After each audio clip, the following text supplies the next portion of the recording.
welcome to ESPN Saturday Night Football, presented by the new Windows. And tonight's Big 12 matchup between the Baylor Bears and the Oklahoma State Cowboys. You are looking live at Boone Pickens Stadium in Stillwater, Oklahoma. Unbeaten and fourth-ranked Baylor visits Oklahoma State in the Big 12 Conference's Game of the Year. First place is on the line, and for Baylor, the stakes are even higher. The high-flying Bears are in contention for a spot in the BCS championship game. And already today, Alabama, Florida State, and Ohio State roll. Welcome, everybody, with Kirk Herbstreit.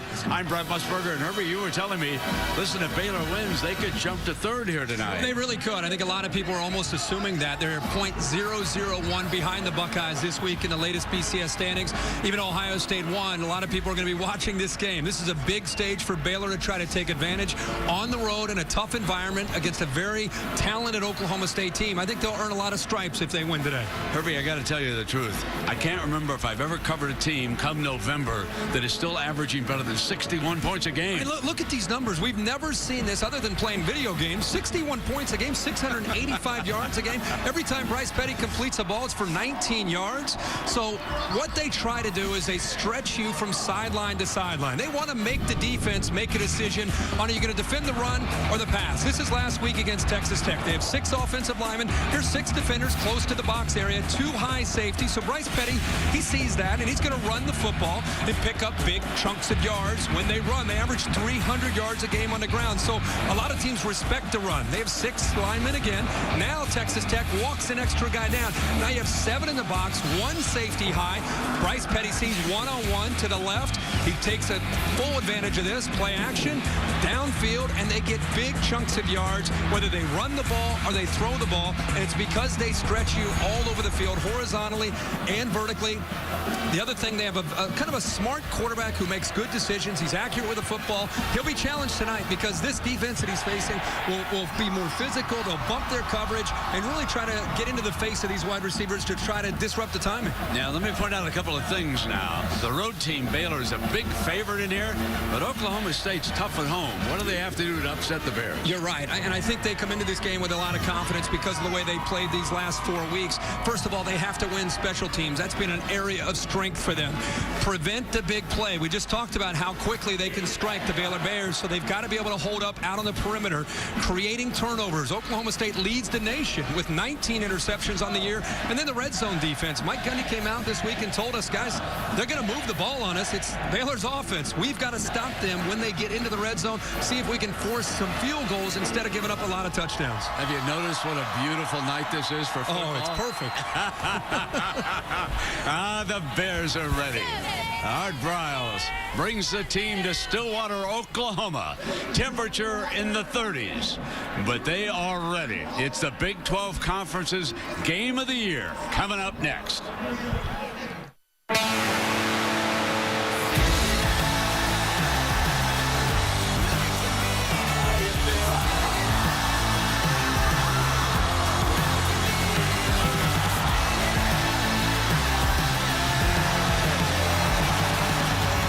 The Nissan pregame rush with John Saunders and Jesse Palmer is next after this message and a word from our ABC stations.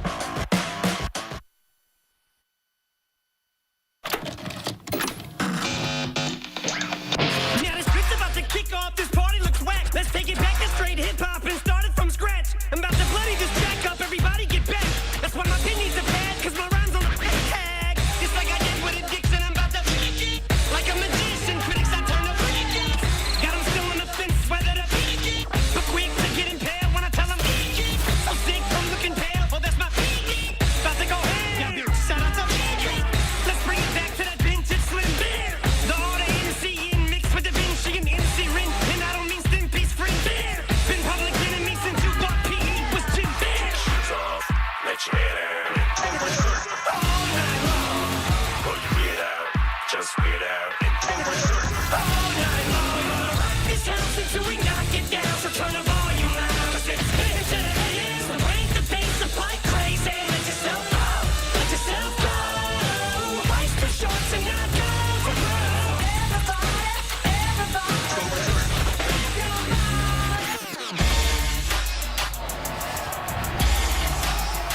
Stillwater, Oklahoma. Sellout crowd at Boone Pickens Stadium.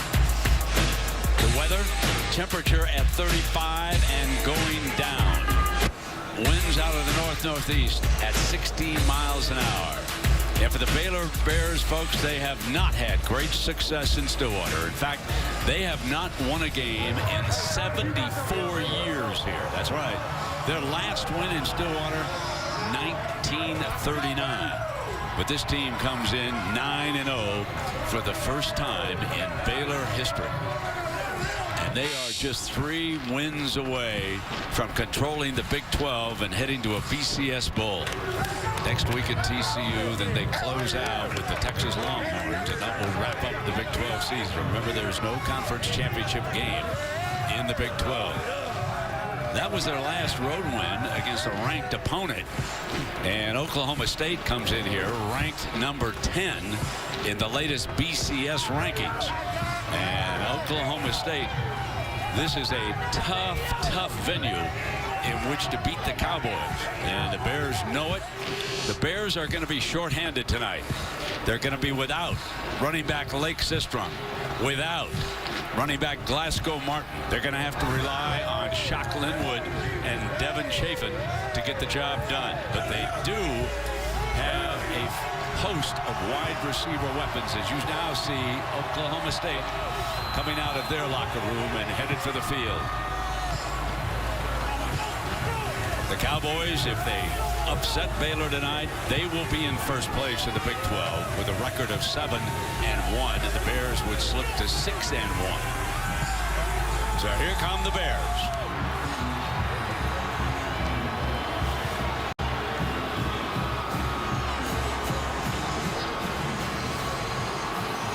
And you will note that their benches there are very, very close to the stands. And that could become a story. Now for the home team, the Cowboys about to roll out of their tunnel.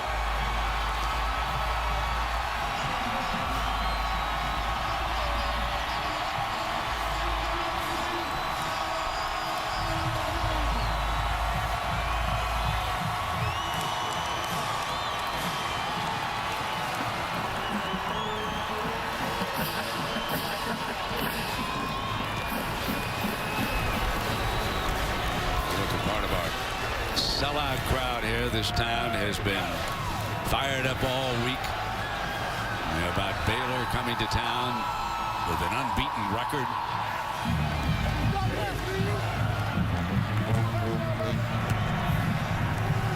And the young man, Clint Chelf, who has taken over as the Cowboy quarterback and done an outstanding job in the last 4 games. On the other side, Art Briles, the master of the turnaround in Waco. 42-30. Came to Baylor from Houston.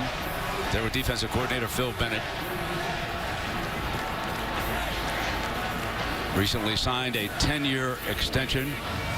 And the captains are at midfield for the coin toss.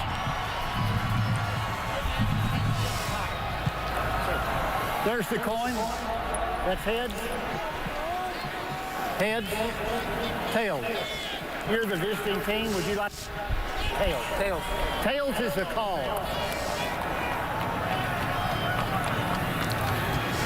It's tails. Football. Set up like you would. So Baylor did not defer. Herbie, they want that ball right away. They took the football, and Oklahoma State took the wind. You know, we do have a little bit of wind that's gusting up from time to time.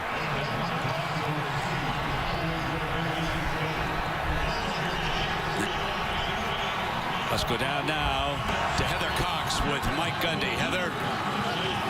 Coach, tonight you face the nation's top offense. What do you see as the biggest challenge for your defense to slow them down? Well, we have to stop the run, and we got to get pressure on the quarterback. And I feel like we got a great game plan. Our guys are really excited about playing tonight. And Coach, tonight your top wide receiver, Josh Stewart, returns from an ankle injury earlier than expected. How much do you anticipate you'll be able to use him? I hope that we can use him for 20 or 30 plays. We'll see how it goes as the game progresses. Coach, thanks so much. Best of luck. And guys, it is gusty down here, 14 miles an hour right now, expected to increase throughout the night. That combined with the cold temps could have an impact on this game. Yeah, no question. Heather, stay warm down there. You can see the part of the crowd. They are bundled up and ready for this.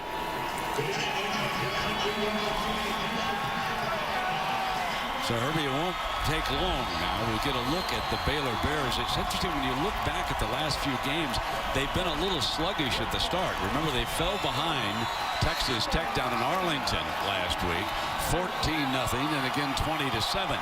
So they had to dig themselves out of a hole, and they're determined tonight not to let that happen. I think that's the thing that a lot of people have been most impressed with Baylor is not just that they score fast and they're playing great defense, but the poise in which they have had to play in recent weeks. You know, they've been down and they've not gotten rattled at all. It's going to take that poise to be able to play well tonight in this atmosphere. Coleman and Fuller are back deep, and this will be Coleman with great speed. And he is out to the 25-yard line. And so here comes the junior from Midlothian, Texas, committed first to Tennessee. Lane Kiffin didn't want him as a quarterback there. Transferred to Baylor. Sat out last year. Watched Nick Florence, who replaced RG3. And so we've got Bryce Petty, Irving. A big, strong quarterback, 6'4", about 230 pounds. Fourth year in this system. And I think that's an important thing to remember. He knows this offense like it's second nature. He's going to be asked to do a lot tonight at the line of scrimmage. Running, passing, it's all dependent upon how Oklahoma State's defense is playing their stretched formations from sideline to sideline. He can be a dangerous runner from time to time. And Baylor elects to empty the backfield here on the first play of the game. Throwing that little slant underneath to Jay Lee from Allen, Texas. Again, if you've not seen a lot of Baylor, a big part of the reason, here they go with their tempo, a big part of the reason they stretch you out is to create those one-on-one opportunities out in space for their receivers. And they run right straight ahead. And that was Goodley, one of the wide receivers, Antoine Goodley from Midland, Texas. So he runs the ball. Now look how wide he goes outside on this 1st and 10. Here comes tempo. Down the field he goes. And Corey Coleman was the intended target. We all got to have a head on a swivel. You know what's interesting is Goodley is a receiver, but when you go so fast, instead of waiting for a running back to check in, Goodley's got versatility. They can just put him in the backfield and he can run the football. So here comes Shock Linwood. He'll be the heavy-duty back here tonight. The youngster carries it right up the middle and breaks close to the first down marker in midfield. And Lowe makes the stop, one of the Oklahoma State safeties. Man, they are coming in a hurry. Fake to Linwood, fires for the first down. That's Levi Norwood, his father, one of the coaches on this staff. Levi, tremendous punt return against Texas Tech last week. I'm not so sure that wasn't one of the key plays of that game. I agree. Petty makes a good decision coming off the ball fake and getting it out to Norwood there. That was his decision at the line. Ball fake again, fires again quickly, and they only pick up a couple of yards as they attack the left flat that time. Patman with the stop for Oklahoma State. Great job there by Patman, a transfer from Kansas. He was at Kansas for 4 years, graduated, he transferred. He was playing for the Jayhawks a year ago. They're going to have to make plays in the open field. That was a good play there against his tempo of Baylor. Second down and 8. Bryce Petty hands it off, and that's Shock Linwood. And Linwood, the redshirt freshman, is run out of bounds, and that is Patman again, Herbie. Yeah, he sets the edge there on the outside. Against this outside run game, the corners have got to be willing to come up there. He does an outstanding job. One thing you'll see from Oklahoma State is aggressive corner play, not just in coverage, but also in run support. Great example of it right there. Now they face a 3rd and 13 as a result of that loss. They're without their left tackle, Spencer Drango. Underwent back surgery. They're hopeful that he'll be back for their bowl game. Pat Colbert, the backup, over there on that side. Number 69, he holds his man. Fire to the slant, and Goodley puts it down. Fumble. Loose ball, they're going to rule it's incomplete. Oklahoma State, now hold on. Now they're signaling that it was a fumble. Goodley. Brett, I thought it was an incompletion there. Let's see if he's able to hold. It looked like he was juggling it coming across the middle of the field. I don't know if he ever had possession. Here's a good look at it right here. There's no catch. Yeah, there's no catch. Yeah, that's incomplete. That one official that you saw, he was really incomplete. Yeah, I don't think he ever had possession of the football. But let's go back to you and I were. It's the first game. We've been talking about it for a week. First series. Bang, bang, bang, bang. What an amazing job by that Oklahoma State defense to come up with a stop there on their first look at this Baylor offense. Spencer Roth, Josh Stewart, will get our first look at him for Oklahoma State. He's back to return the punt. Standing on the 10-yard line. Roth, the punter, out of Knoxville, Tennessee. Fair catch is the signal, and the catch is made at about the 13-yard line, and Clint Chelf, the senior from nearby Enid, Oklahoma, will come out. And one of the things, Herbie, that you and I have talked about, he could be a very dangerous runner. He sure can. He came into this year known as more of a passer, and the backup, J.W. Walsh, more the runner. But this offense has evolved the last 4 games, averaging about 47 points a game, and they've been running the football with Clint Chelf and Desmond Rowland, who you'll see tonight, a physical running back, number 26. But Chelf's leadership will be important tonight. He's also going to have to throw the ball against his Baylor defense. Desmond Rowland is his running back. Alongside Chelf to the right. And one of the things I think you're going to notice from Oklahoma State, they're going to slow it down just a touch here. And there's that quick sort of lateral, and Rowland up to the 20-yard line. And Herbie, we got a moment here. How about the impact players? Yeah, catch our breath here. Desmond Rowland, the running back who's emerged here for the Cowboys. Josh Stewart is playing tonight. There was some question about how long he'll be able to go with an ankle, but he is key because of his big playability. Eddie Lackey and Ahmad Dixon are big tonight with the injury to Bryce Hager. They have got to step up against this run game. Second down and 5. And they go to Staley, the fullback, and he's fine player, a blocker as well as a receiver and a running back. Also, you're going to see Sam Hall, 25, right in the middle of this defense. As I mentioned, their leaders, Bryce Hager, he is not playing tonight. So Sam Hall, Eddie Lackey, Ahmad Dixon, you're going to see 6, 5, and 25 all around the football. They've got to do a good job of getting through the traffic and getting into the backfield. Yeah, Dixon will probably move up, just as you pointed out, a converted player who was back at safety, and he's a very hard hitter. First down for Oklahoma State.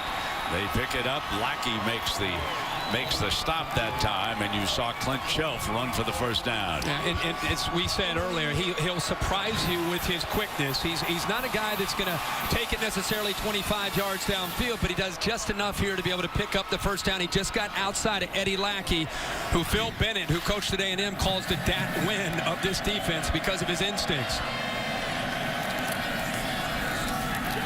Rowland.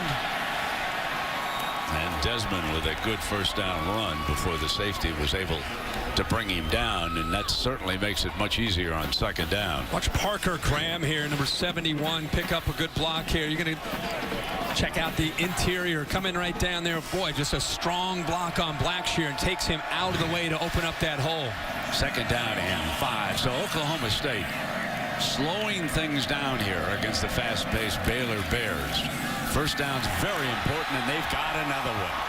The 6'2", 210 junior, Desmond Rowland, picks up still another first down, and Dixon makes the stop. Yeah, and Baylor does a lot of slanting and angling with their defensive line, and sometimes that works out for you. You can get some penetration. Other times you can get gashed for a big play. In the last couple plays, they're slanting. Oklahoma State's offensive line picking it up. Not only that, they're getting to the second level and getting to the linebackers. Both fullbacks are on the field, Staley and Seaton for the Cowboys right now. Rowland behind Chelf, and they come back with Staley. Staley is known more of a blocker, kind of a bruiser back there at 5'10", about 245 pounds, but we've already seen him a couple times get his hands on the football. Kind of a change up here compared to usually seeing 26. Rowland and Clint Chelf these last 4 weeks. So kind of breaking a few tendencies here in this first series, trying to get the ball to the fullback, Kyle Staley. Second down and 5. This is the kind of drive that Oklahoma State wants. As the clock ticks down toward 9.5, they bang for still another first down with Rowland. think we all agreed, as you and I and our whole crew was we're looking at film and preparing for this game. If there's one area that Oklahoma State had to win, it's a long way to go. It was at the battle at the line of scrimmage with their offensive line and their backs against the front seven of Baylor. Baylor's built more for quickness and to be able to defend spread attacks. This is more downhill running for Art Briles and his defense to have to defend. Let me correct myself. He was just short of that first down marker, so it will be 3rd down and 1 coming up. Down to 9 minutes now on that clock. Clock possession for Oklahoma State, very important. Play action out into the flat. Did they get the great defensive play that time over there by Terrell Burt? Well, he jumped the route. He saw it right away. As soon as he sees that bubble screen, he sees it in practice every day against his own offense. He didn't hesitate, and that was the reason he held him short, not hesitating and jumping the route. Now, this is a big decision. They are short of midfield. They need a yard on 4th down, and Gundy doesn't hesitate. He's going for it. This is the first big gamble of the game. This would give Baylor half a field to work with if they don't make it. Here we go. And he didn't make it. The gamble doesn't pay off. The Bears were ready for the run, and Eddie Lackey, number 5, stood up tall, the senior from Marietta, California. Well, they do a great job. Eddie Lackey is right here. All the linebackers are attacking on 4th down. The defensive line is slanting, but it's the downhill attack from the linebackers. Both of them right there to be able to make the play. Even without their leader, Hager, you see Lackey in there and also Sam Hall. Now Dixon is shaken up. This could be a big loss for Baylor. Ahmad Dixon is being tended to on the sideline as we take a break. We'll cover that story when we come back. You're watching ESPN Saturday Night Football, presented by the new windows on ABC. This telecast available in high definition, brought to you by Vizio. So Coach Gundy rolls the dice and craps out, and that gives Baylor an opportunity here, some 47 yards away from the end zone. 2nd possession. If you just joined us, Baylor punted after their first. Bryce Petty, their Heisman Trophy candidate, back at quarterback, keeps it himself. He's an outstanding runner, and he'll make it 2nd and 4 after that run low with the stop. And you do have to respect that aspect of his game. Only 53 carries on the year, but when he does keep it, he's a very athletic guy, and he can lower his shoulder with his size. Quick snap now, and the handoff to the running back for a 1st down. Shock Linwood, the redshirt freshman from Linden, Texas. Down we go to Heather Cox. Brent, an update on Ahmad Dixon for Baylor. He tweaked his left ankle. Just talked to the head athletic trainer, who said he is good to return when they get the ball back. Thank you very much. Jordan Nygaard is the H-back look on this. Petty with time, fires, and complete. And busted out of bounds is Goodley. What a big, strong-looking fella he is. 225 pounds. Watch the linebackers sink under the route. I don't think he even saw him. Bryce Petty got away with one there. Caleb Levy was right there. Could have come up with that interception. Now they quick throw it. Incomplete. Tyler Johnson gets his hands up, and you can't pressure a quarterback. He gets rid of the ball so quickly. The only thing you can do is try to bat the ball down. Good awareness that time by the senior to knock it down. 3rd down and 2 now for the Bears.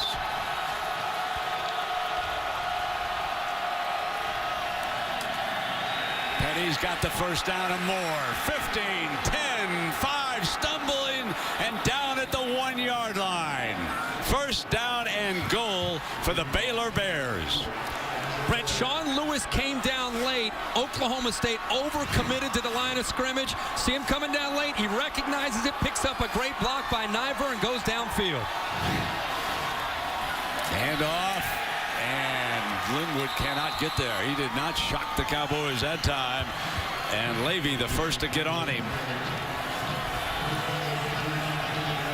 Red zone defense is an area that's been a great strength for Oklahoma State all year, and a great strength for this Baylor offense. Good against good. 2nd down and goal now. Now it is 3rd down and goal. Linwood couldn't make it on 2 attempts, and Oklahoma State saying they got the football, and yes, they do. There is a signal, and that was Castleman. Big James Castleman down there in the middle of that defensive line out of Amarillo, Texas, who took it away. And Brent, let's see if Linwood stretches this ball out, trying to fight to get it to the end zone. And doing that, he just knocked it out of his hands. The big fella Castleman sees the ball come out. He's laying on top of bodies, and Castleman, like he's at practice, just knocks the ball out of his hands. Nobody else sees it, and he jumps on top of it. It's that extra effort there by Linwood. Great recognition by Castleman. The athletic defensive lineman bats it down and then recovers it. Just said how Oklahoma State's defense in the red zone, it's been great all year, and they step up again. They certainly were there. It'll be Cowboys ball for the second time.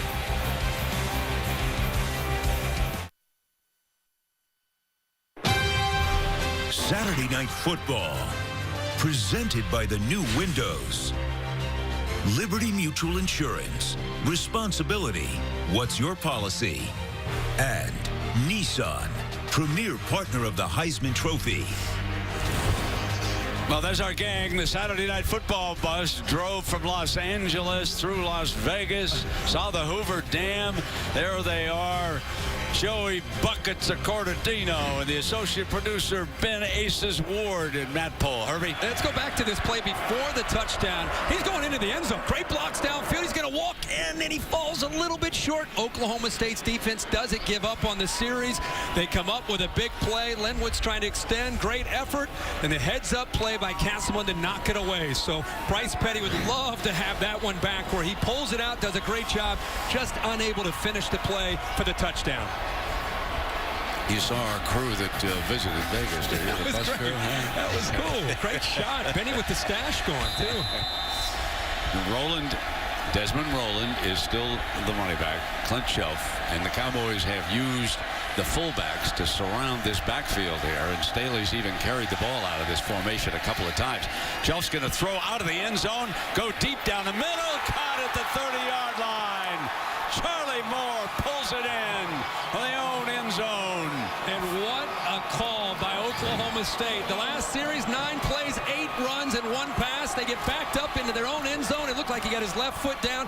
And the first play, backed up by their own end zone, a play downfield. Oh, they might take a peek at that. His toe looks like it may be on the line there, Brent. Under further review. His left foot came down after he secured the football, and his the front part of his left foot looked like it may have been on the line. Tremendous effort both by Chelf and Charlie Moore to extend, come up with the catch, perfectly placed football right there. Can't really tell with the field judge. Not on that one. You can't tell on that replay. The field judge had that foot blocked. There's that left foot, right? Still go with the can't prove field, it, right? Okay? You can't prove it by either of the looks that I've seen. It's a tough job tonight for instant replay. They came over and chatted at me, the Big 12 group. Anytime they've got an up-tempo offense, and everybody, you know, Oklahoma State, of course, is the team at issue here, not Baylor. But this is going to be, perhaps we get a look here. But the field judge is right there in front of the toe. Now is there daylight there? Is there daylight? Do you see a little green? I hear the Cowboy fans saying, yes, I do. And that look, I see green. I see. There's a little green there. Look at. You're not going to be able to tell from behind. Watch him extend. But there has to be absolutely conclusive evidence, and I don't think there was. After further review, the ruling on the field staff. All right. 29-yard gain. 29-yard gain to Charlie Moore, number 17. And it's first down and 10 for Chelf and the Cowboys. What a great call, great execution. The ball could not have been thrown any better. And now they, instead of being back inside that 5-yard line, all of a sudden they'll probably get back to running that football downhill the way they were doing earlier in that first series. And this is a backfield that Barry Switzer would love. Looks like a full house back there. Chelf again got a fire downfield, got a man open, got him again. 35, 20-yard line. And that is Marcel Aitman, the freshman from Dallas. Well, we talked about Baylor Baylor running the football to set up their play action. Oklahoma State's running the football to set up their play action. One-on-one coverage. Aitman gets behind the safety, Burt. A great matchup that favors the Cowboys and Chelf. Great execution again by Chelf and a great call by the offense. Chelf has been lethal in the red zone. Touchdowns 90% of the time in the last 4 games, but now he's got an uphill battle. Eddie Lackey lit him up. Eddie Lackey there shows you what he can do, but there's that one-on-one matchup. In fact, I thought it was Burt, but it was in fact the Goodson, the corner on the other side. Burt actually caught up to him and saved the play, but it was the coverage one-on-one was actually against Dimitri Goodson. And the young true freshman got away from him. Josh Stewart checks back in from the Oklahoma State sideline. One of the trips receivers to the left. 2nd down and 14 after that loss. Baylor shows pressure. Chelf sees it. Now you got to delay a game. Delay. Off. I think what you saw is what he saw. And by the time he recognized that they were not only pressuring, but man everywhere across the board, he wanted to check out of it and just didn't have the time. So Herbie, when it was 1st and 10 down at the 20, now it's going to be a 2nd down and 19, backed up all the way to the 29-yard line. Yeah, 2 big pass plays, and they were in business, and now a couple mental errors, and now they're going to have to really work here to be able to try to pick up this 1st down. 4.5 minutes remaining in the opening quarter. Baylor has not scored, but neither is Oklahoma State. Chelf's going to fire for it. Complete to the 11-yard line. Josh Stewart makes his return. Well, these linebackers are really respecting the underneath game, and it's opening up some plays downfield. We've seen this now 3 times on this drive alone, and that's the guy they've got to get the ball into his hands. Josh Stewart sneaks behind Eddie Lackey that time, and Sam Hall, and a good throw again. Right now, Clint Chelf is in rhythm throwing this football. 3rd and 1, and Kai Staley, the fullback from Guthrie, picks up the 1st down. Out of bounds at the 5-yard line. 1st down and goal. Well, good job of the right side. Watch him get around here. Just kind of seal the edge. And again, you like to see this fullback, Kyle Staley, get his hands on the ball. Instead of him leading the way from Roland, Roland is leading the way for the big fullback. Now 1st down and goal. This is Roland. Picks his way to the 2-yard line. 2nd down and goal. What a great surprise Desmond Roland has been this year, the junior out of Dallas. Tough, physical back. I think when the Cowboys came into the year, they felt that Jeremy Smith, who's been a career backup, it was his turn to become the guy, but Roland has really emerged here in the last 4 or 5 games.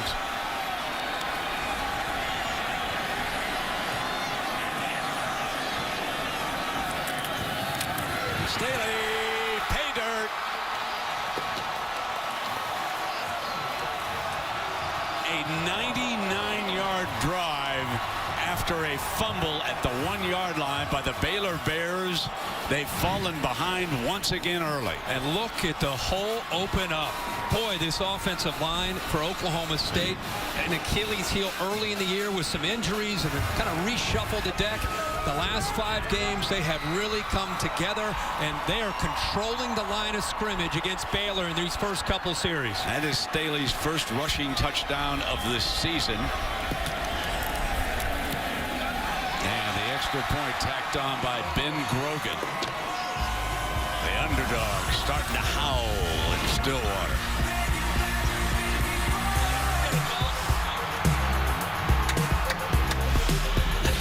I love it.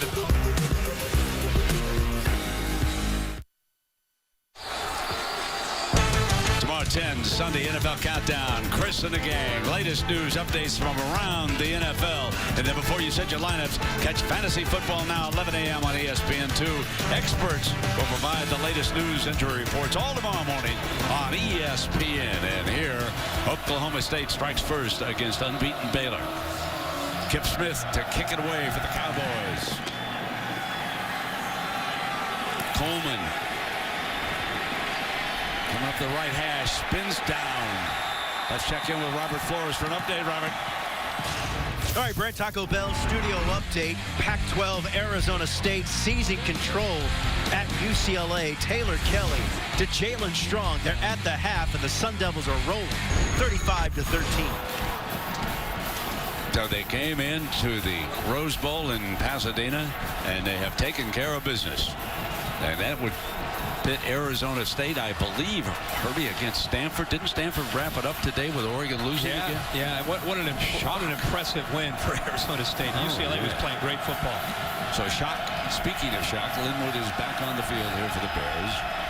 They just gave up a 99-yard touchdown, firing high and incomplete. It'll be 2nd down and 10. Remember, Baylor has been here before. They have trailed in games in 5-3 at Oklahoma, won decisively last week to Texas Tech, down big, 14-0 early. You can see 63-14.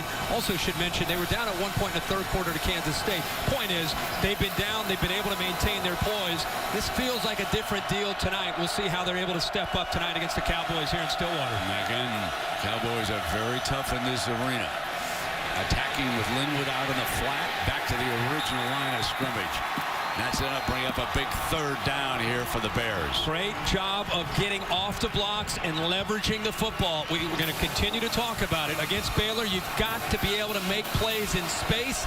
That means getting off of blocks, and that means tackling out in space. A great job there again by the Cowboys defense.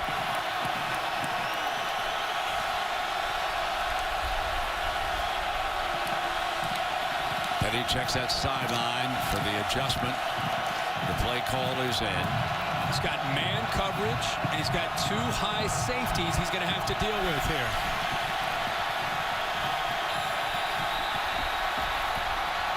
And a timeout called by the Bears. They have to burn one.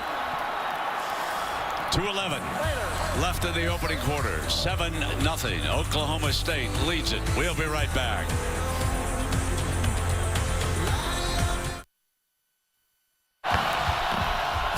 Oklahoma State leads Baylor as we continue the Dr. Pepper road to the championships.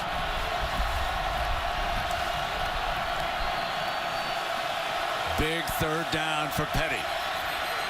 Penalty flag on the play. The umpire stops it. False start. A tougher situation. False start. Offense. Number 68.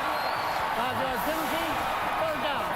That's Cyril Richardson, their big left guard from Fort Worth, Texas. And remember, they're right in front of the loudest student section, maybe in the Big 12. They're making a lot of noise, and it's always different on the road when it comes to pass protection on 3rd down and long. And that time, the big left guard, Richardson, jumped it a little bit early. 3rd down at 15.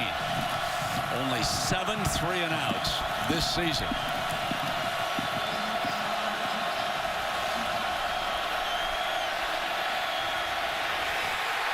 Make it 8. Emmanuel Ogba comes in and makes the play. Ogba is the guy they bring down in obvious passing situations. On the left, gets right around the left tackle. Remember, they've got a backup left tackle, Pat Colbert, who's in for Drango, and that time he lost to quickness. But Glenn Spencer, the defensive coordinator from Oklahoma State, deserves a lot of credit. An aggressive plan with the way they're playing in the secondary against an offense that's averaging 61 points a game. So again, Josh Stewart back deep. They should get good field position. He's going to let this one bounce. Takes a Baylor roll. And a good one. Inside the 30-yard line. Well, a reminder, the Baylor Bears, they've got a pretty good basketball team. The Maui Classic gets underway as Feast Week presented by Lowe's begins. And Chaminade takes on Baylor. And I know that Ralph Sampson is wincing because he knows every time I see Chaminade playing somebody, I always remember that great Virginia basketball team being upset over there in the Maui Classic. It's so funny. As soon as you say Chaminade, I think everybody knows that. Okay. That's the only thing I think of. What's their nickname? The Silver Swords? I'm sure. Something like that. Yeah. I mean, I'm sure they've accomplished a lot of great things in their lifetime as a school, but that's what I think of. Here's Rowland now as the running back. Oklahoma State gets it back, 3-and-out. Only the 8th time that the Baylor Bears have gone 3-and-out this year. Trying to get it back here. Rowland was tackled by Palmer, Herbie. And Oklahoma State, the first series, they had 9 plays and they ran the ball 8 times and threw it only once. The last series, boy, they had some big plays in the pass game. Clint Chelf in this offense showing that they can do both run and throw, depending on how they want to try to attack this Baylor defense. 2nd down and 10 for Chelf. Got a 51-yarder to set up their only touchdown. Is he throwing the ball beautiful or what? That was Tracy Moore. He hits, and there's a penalty flag on the play. Tracy's a senior from Tulsa.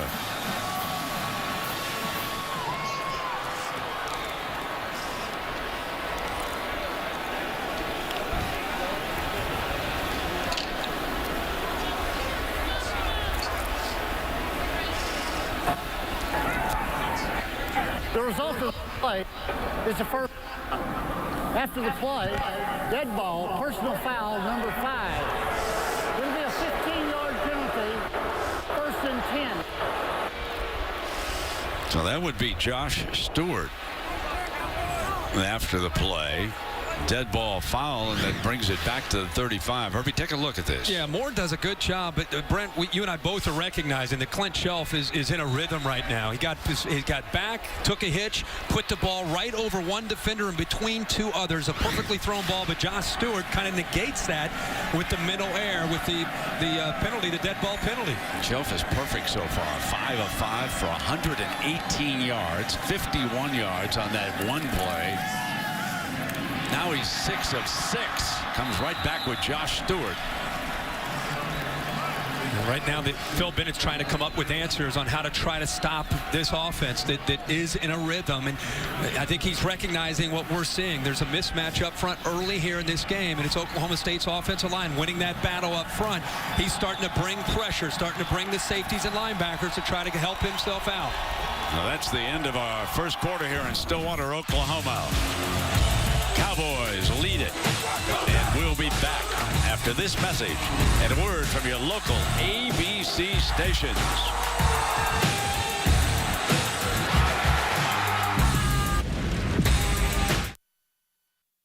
Welcome back to Saturday Night Football on ABC, presented by the new windows.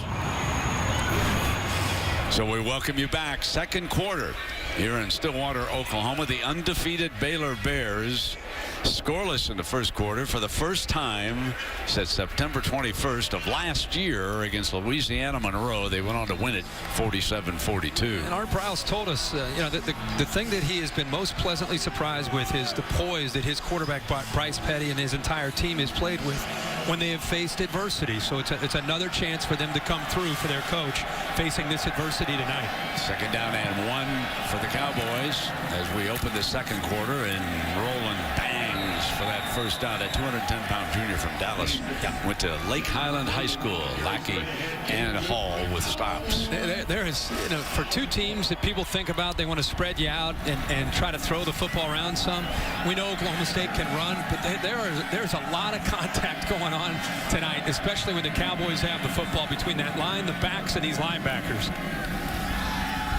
Chelf looking for a receiver in a foot race, bobbles it, picks it up, and down he goes at the 31-yard line. And he was being pursued. Morton was one of those who got on him here pretty good. And watch Lackey finish this up. Chelf's lucky he got that football back, but he secures it.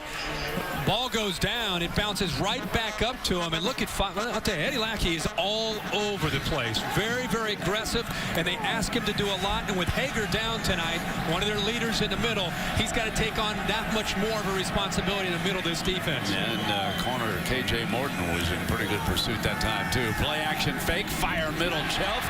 He is still perfect throwing the ball. Tracy Moore makes still another catch. Chelf is 7 of 7 to start this game and this win. And Brett, you're seeing right now these linebackers, they're really starting to bite on the backs coming out of the backfield. Look how Lackey, who we just talked about, he's eyeing Rowland, and it opens up right behind him. You can see Chelf's already in the middle, is throwing the football, and Lackey's kind of hesitating, waiting and anticipating that he might be checking it down to Rowland.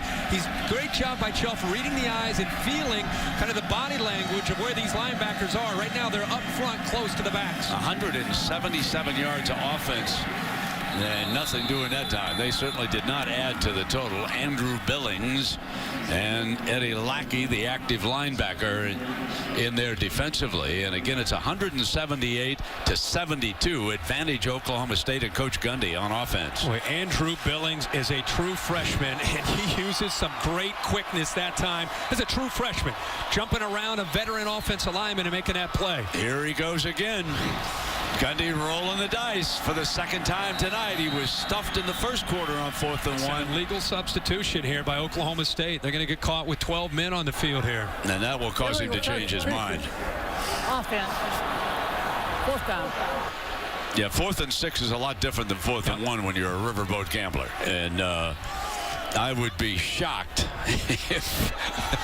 But I've been shocked before, but here comes the punting team onto the field. And I think the pretty reason, easy decision. Kip Smith's going to punt. He's willing to go for it as he knows that even though his defense is playing well against his Baylor offense, he knows at any moment, based on what we've seen now for most of this season, Baylor can score in a hurry. And they can here with Levi Norwood.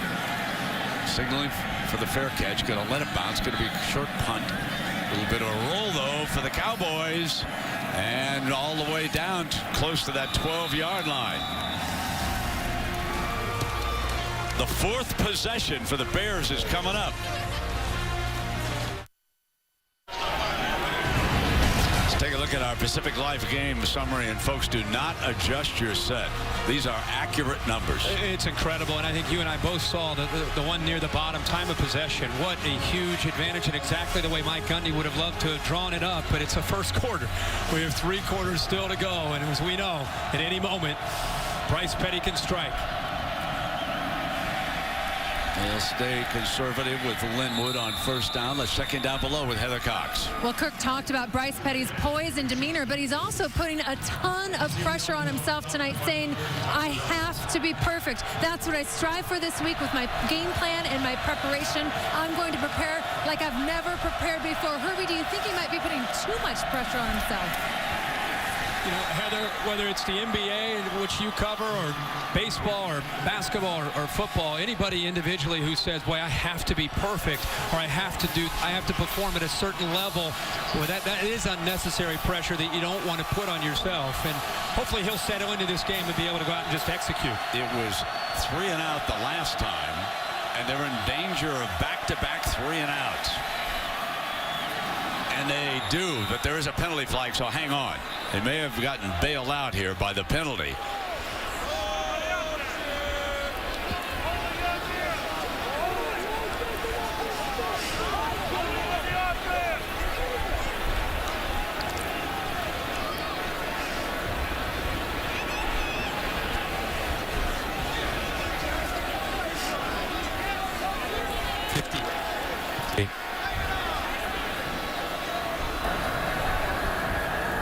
Substitution infraction defense. 5-yard penalty. 3rd down. So after that infraction, it'll still leave them with a 3rd down. Check the bottom of your screen. Running on late, there's some confusion. It looks like Hautau, who ran onto the field late, is a 12th guy. Official caught it. And as you said, Baylor catches a break on that incompletion. They get another shot here. And Baylor with wholesale changes on this 3rd down and 2.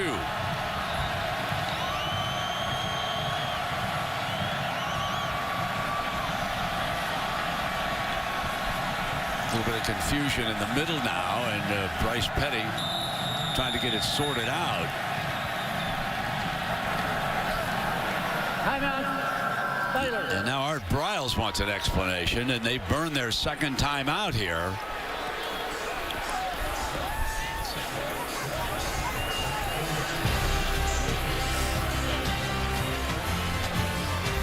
So we'll take a break. When we come back, it looks like a 3rd and 2 for the Bears. Saturday Night Football presented by the new windows. Brought to you by Cadillac. Moto X, designed by you, assembled in the USA. And UPS. Let UPS put the power of logistics to work for you. Now the original pistol Pete, fashioned after Frank Eaton, the U.S. Marshal. And that brings me to the Aflac trivia question. Herbie, what 3 FBS schools have Pistol Pete as their mascot for athletics? This is the most famous one, but there are 2 others. There's 2 others. Okay. There are indeed. So here we go now. 3rd down. The offensive line and Petty getting set. The Bears have punted. They fumble at the 1-yard line, and they went 3 and out. And this is their 4th series of the night. Empty formation. Petty likes quarterback draw from time to time. He's a good runner. Brings a jet sweep. Look, and no, shaking and bacon's Goodley. And he's finally thrown out of bounds. Boy, this is an aggressive defense that's really well prepared. Joe Mitchell, an outside linebacker right there, recognizes that when Antoine Goodley comes in motion, there's a pretty good chance he's going to get his hands on the football. He does. You can see he positioned his body, anticipating the speed and quickness, slowed him down enough, and eventually Peterson pushes him out of bounds. Josh Stewart back deep. The Baylor offense has bogged down. Scooped up. And the ball was dead. It was killed. You're watching ESPN Saturday Night Football, presented by the new windows on ABC. Okay, Pistol Pete, Aflac, what do you got for us? 3 schools, Herbie. Oklahoma State and that's wrong. Got that first one. How about the Cowboys, really? How about New Mexico State? It's a good one. Yeah, it is a good one. Now, keeping the ball on this 1st down is the wideout, Josh Stewart. And to go back on that punt to make things clear, once he waves his arms, even though they're not above his head, he kills it. Once he feels the ball, there is no way he can return it right there. And once he feels it, dead ball. So great call downstairs. Yeah, it was the officials. Absolutely. The crowd reacted. They thought maybe he could take off, and even Stewart thought he could take off. But Stewart took off pretty well on that last play. Now here's Chelf, a little quarterback draw, and could not get back to the line of scrimmage. So it's going to be 2nd down and long coming up for the Cowboys, who lead this game. Herbie, I think the biggest surprise, to me anyway, is the way this Oklahoma State defense has really shut down the Baylor offense. Yeah, it's almost like we have to talk about Oklahoma State's defense, why they have the ball, because we just don't have time when they're on defense. Glenn Spencer's done a good job of being aggressive, taking away the run, and then getting Petty into some obvious passing situations. And now the Oklahoma State offense will, as you pointed out, Herbie, try to control that clock again, get some 1st downs. The quarterback is a perfect 8 of 8 throwing the ball, and relying here on Roland, who makes it a very manageable 3rd down coming up. Well, the versatility of this offense has been incredible to watch this year and watch them grow. Watch 9 lead his way in there. You're talking about a powerful offensive line, 245-pound fullback leading the way, and a physical tailback in Desmond Roland, who finds that crease, lowers his shoulders, squares up, and picks up yards. So they use an extra offensive lineman. They show power on this 3rd down and 3. Travis Cross, backup center, checked in. Roland will try to get behind that line. He's thrown for loss. The play developed slowly, and that allowed Blackshear to throw him for a loss. And it is 4th down coming up again for the Cowboys. Watch Terrence Lloyd up at the top. He's actually the reason that this play is stopped. The defensive end sets the edge, and that allows the rest of the defense, led by Blackshear, to make that play. But the senior, who they call Pops up front, makes the play. So here comes Norwood again to see what he can do. Remember, he had a fair catch this last punt.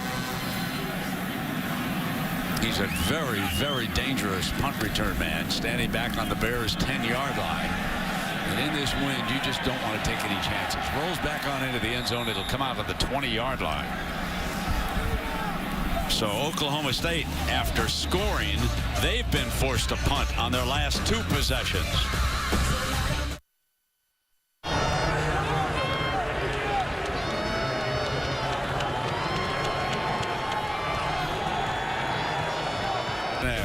Robert Griffin III, he got the show on the road here, won the Heisman Trophy 2011.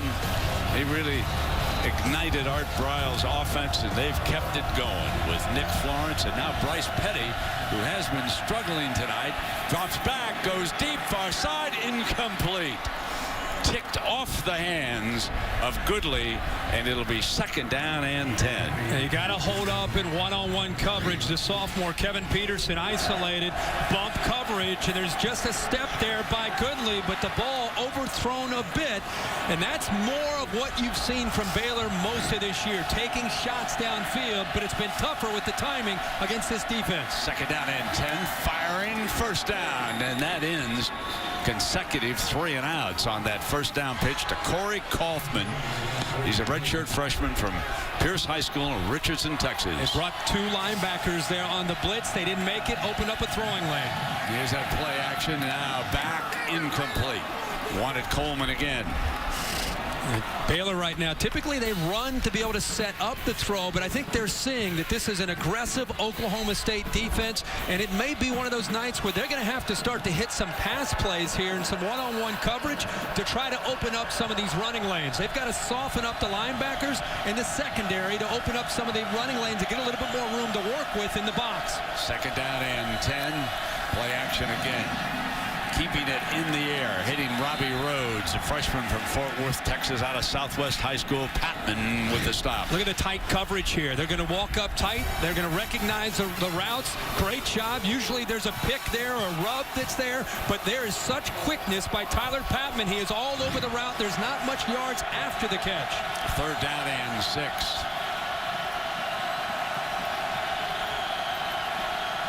That man coverage across the board.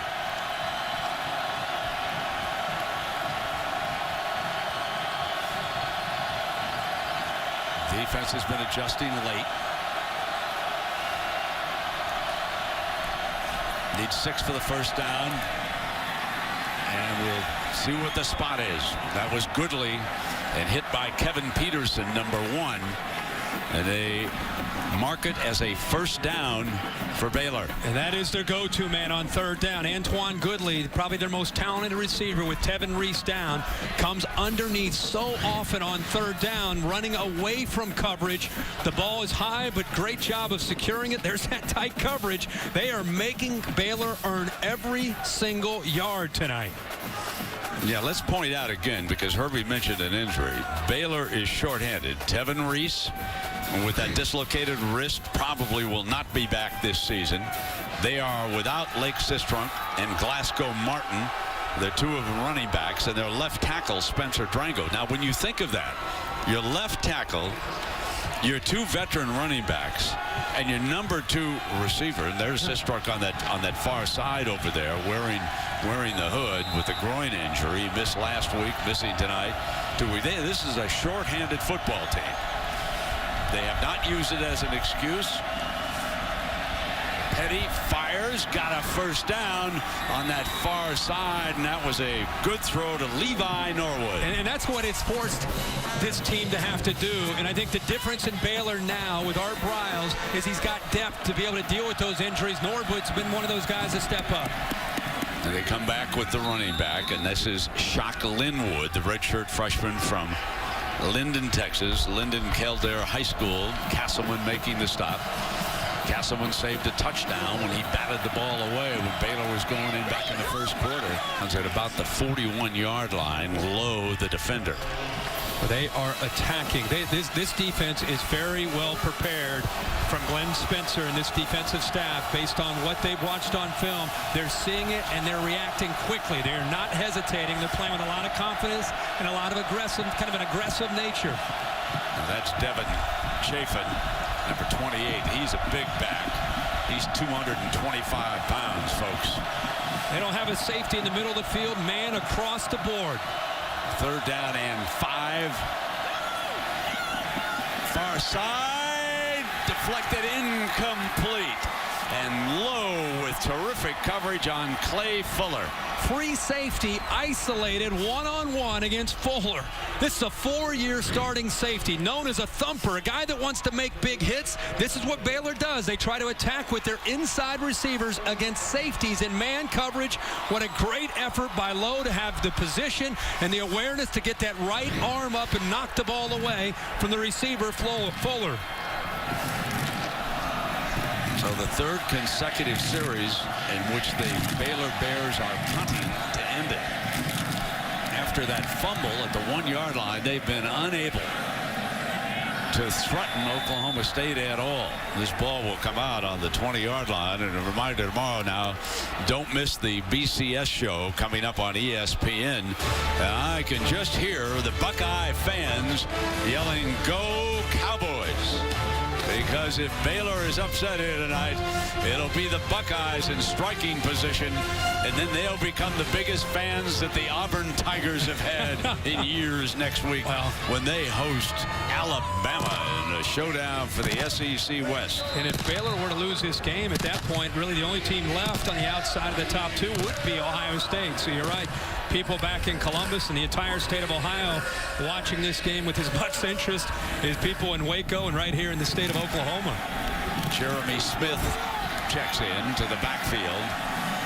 Jeremy's a senior running back from Tulsa. Chelf, who has been magnificent tonight, throws for still another first down, and Javon Seals takes it all the way to the 42-yard line. Chelf has not missed a receiver here tonight. He's 9 of 9. He's just in a rhythm, and they're doing a good job of protecting him. Great patience that time. The receivers go downfield. He just checks it down. And how about the speed after the catch? So from the 43-yard line, good run on first down that time by Smith, who we told you checked in to start this series. Boy, Jeremy Smith, we talked about him being a little bit more of a backup guy. They thought he'd be the starter. He's become the backup to Rowland, and he's great in that role that time. You thought it might be a 4- or 5-yard gain, but that leg drive pushing it picks up 8. Second down and 2, and Chelf is trying to adjust his receivers on the left-hand side. He's got 7 up on the line. Now he brings the slot man in motion. And Smith trying to swing wide over to that side, and that play was blown up. Thrown for a loss back to the 40-yard, and that play did not look good from the get-go. Now, Oklahoma State's having a hard time getting to the outside. They've had success in the last 4 weeks, but Baylor deserves a lot of credit. Again, it's the big guy, Terrence Lloyd, is setting that edge for this defense, and you can see it's tough to get wide against the speed of this Bears defense. Good job again. Terrence Lloyd and the rest of the Bears defense flying to the football. Third down and 5. Chelf, perfect, middle, still perfect. First down to Brandon Shepard. I mean, when you're in a zone, Brent, look at this throw. Well, I mean, watch this. Watch how he throws this over a defender and drops it underneath to Shepard. For 25 yards. Look at this throw. Unbelievable rhythm. And this is a young man who the last 4 weeks has been running the ball, and now he's going back to what he did a year ago, and that's throwing it. First down from the 13. Chelf back again. Firing. Touchdown. Chelf to Charlie Moore. Chelf is now 11 of 11 for 232 yards and a touchdown. And the favored Bears are in trouble again in Stillwater, where they haven't won a football game since 1939.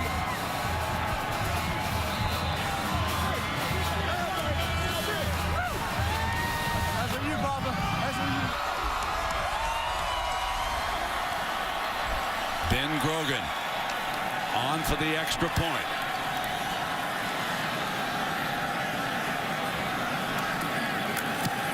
Oklahoma State leads 14-0. But that's good news for Baylor. That's what they trailed Texas Tech by a week ago. Here's Charlie Moore all the way over here. He's going to work his way across this defense. Here's Tracy Moore, man-to-man. He's going to clear it, and there's a big opening on the other side. Watch how hard he works. The linebackers blitz. There's a big vacancy right in the middle. Does a good job of throwing the ball where he can use his body to shield off Terrell Burt. Watch where the ball's thrown. The safety comes up, but he can't get to the football because Charlie Moore uses his body to shield Burt away from it, and it's also a great job by the quarterback of Clint Chelf. Won't want to jinx him, but 11 of 11 for 232 yards. This is an offense that in the last 4 weeks, they have been running the football. Only 187 yards a game through the air for the entire game, and he's already got 232 yards here in this first half. Now here's the most interesting thing about Chelf. He's converting red zone possessions into touchdowns more than 90% of the time in the last 4 weeks. 2 of 2 here tonight. Touchdowns in the red zone. Short kickoff fielded at the 12 by Clay Fuller. Fuller for the Bears. And he's down at the 20-yard line. Let's check in with Robert Flores for an update. Robert? All right, Brent, Dr. Pepper 10 conference update from the SEC on ESPN. Missouri, who needs to win out in their last 2 games to get to the SEC title game. They are leading at Ole Miss 17-3 at the half. That's Marcus Murphy, the short TD run. All right, and of course, next week, Herbie, Mizzou goes home to Columbia, Missouri, where they would close out against Texas A&M. What a story in the SEC, because if Missouri holds on tonight, beats Texas A&M next week, they would play the winner of the Alabama-Auburn game for the SEC championship in Atlanta. You talk about one of the big stories in college football. No doubt. Do not overlook the Missouri Tigers. Look at that drive chart for Baylor. I don't think anybody imagined they would see that in the first half. Now Shocklin moves the running back, and that was Lowe making another stop. Boy, that safety has really been active. And Daytwan is out of Midwest City, Oklahoma. Went to Carl Albert High School. If there's one thing you would say about this first half, you would talk about how Oklahoma State has won the battle at the line of scrimmage on both sides of the football. Petty couldn't find an open receiver, trying to dance out of trouble. Now throws on the run and throws it away. And it'll be 3rd down and 10.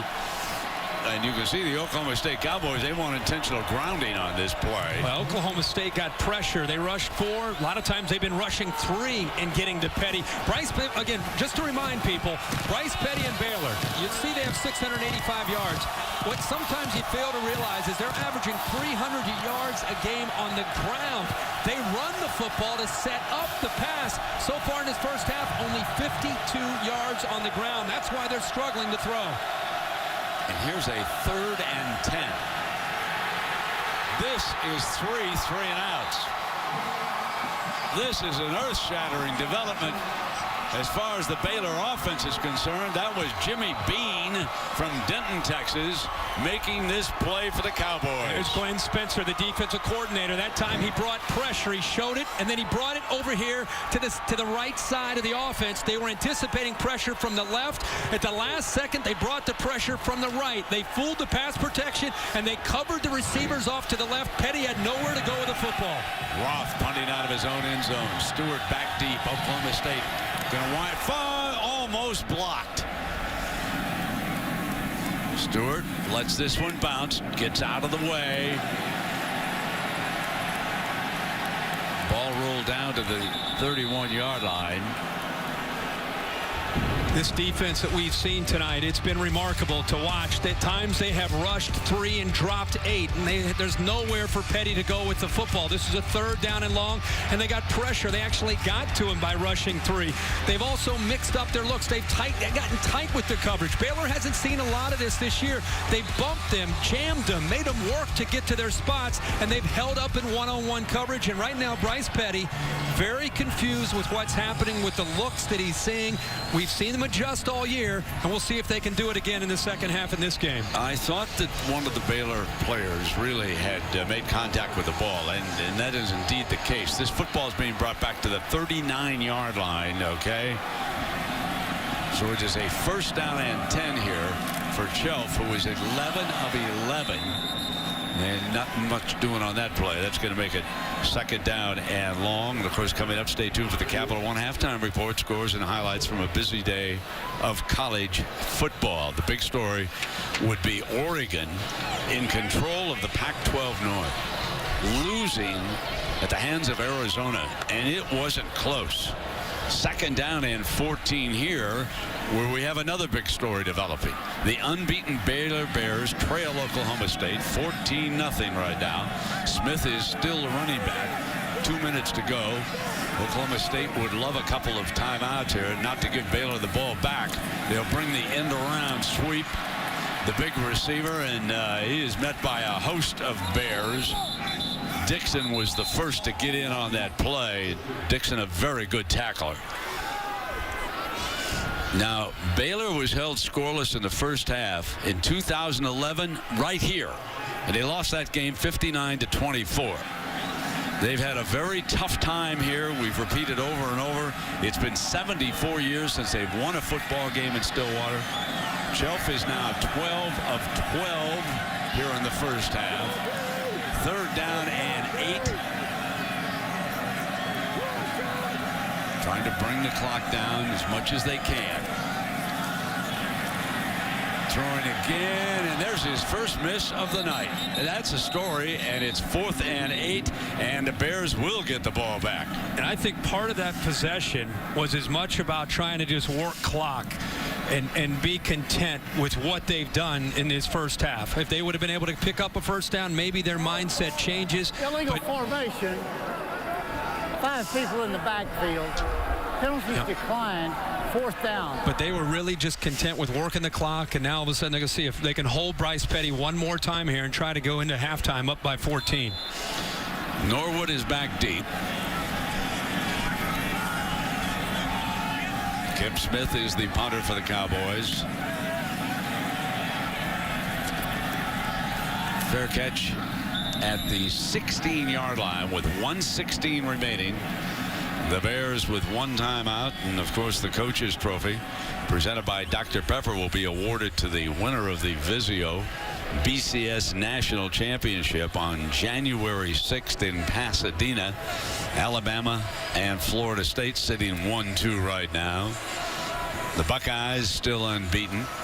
Baylor's unbeaten, but in trouble here tonight against Oklahoma State.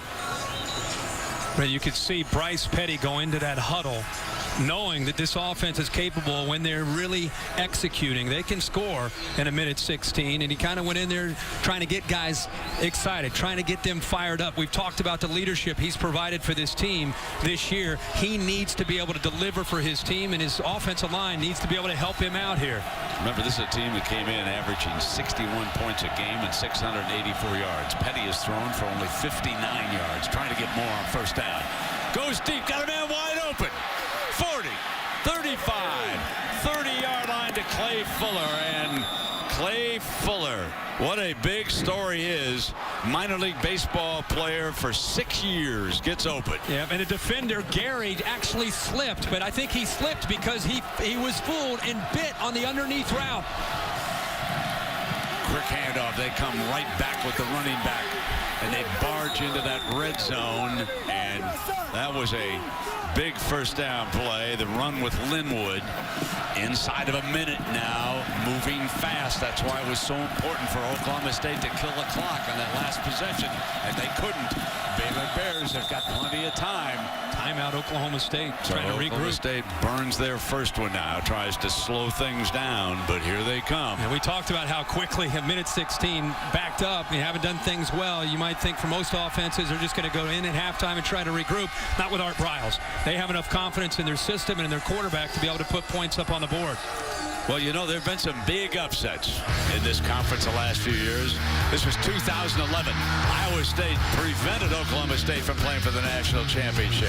Then a year ago, Kansas State was #1. And Baylor picked them up. Lake Sistrun's 80-yard TD run was a key play for the Bears, and that 52-24 shocker. And now here trailing by 2 touchdowns. Plenty of time left. Petty for the first half, Herbie, is 10 of 18 for 112 yards. And this one of the best looking drives they've had. And he picked up a large chunk of that 112 on that last pass that he threw downfield to Clay Fuller. And they're thinking about trying to get a touchdown here. Remember, they took the ball when they won the toss, so Oklahoma State will get the ball to start the second half. Baylor's thinking about they need a touchdown here to end the half. Now, it was a 53-yard pass play. Put Petty up over 100 for the half. And so here we go now. First down. Petty toward the end zone, incomplete. And it'll be second down and 10 with 40 seconds. Norwood the target. Boy, they find the matchups. That was Lindell Johnson in coverage. He doesn't even see the football until it's past him. Look how that's inches away from being a touchdown. But it's picking on a safety. They go after the inside receivers, matched up one-on-one against safeties, and that's the matchup that they like. And that time it was perfect. It was just the ball was thrown just beyond the fingertips there of the receiver Norwood. Second down and 10. Play fake. Petty with time. Can't find a receiver. Has to throw it away. Third down coming up now. Clint Spencer turning that defense loose, getting physical with these wide receivers. Brent, we've looked at a lot of film this week. You've not seen defenses. Look at this. Look how physical they are. Look how they're making them work. You turn on the film, these wide receivers have been running by most of the defensive backs that they've faced this year. Not the case tonight. Petty back in the gun on third down and 10. Must reach the 10-yard line for a first down. Throws in underneath. Did not get the first down. Fourth down and 2 coming up on that strike over the middle to Goodley.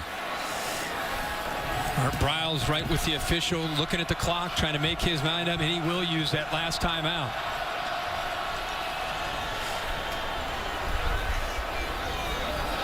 Sets up an interesting situation here for Coach Briles. You're out of timeouts. You need 2 downs to even cause the clock to hesitate. You might as well throw it in the end zone if you're going to throw.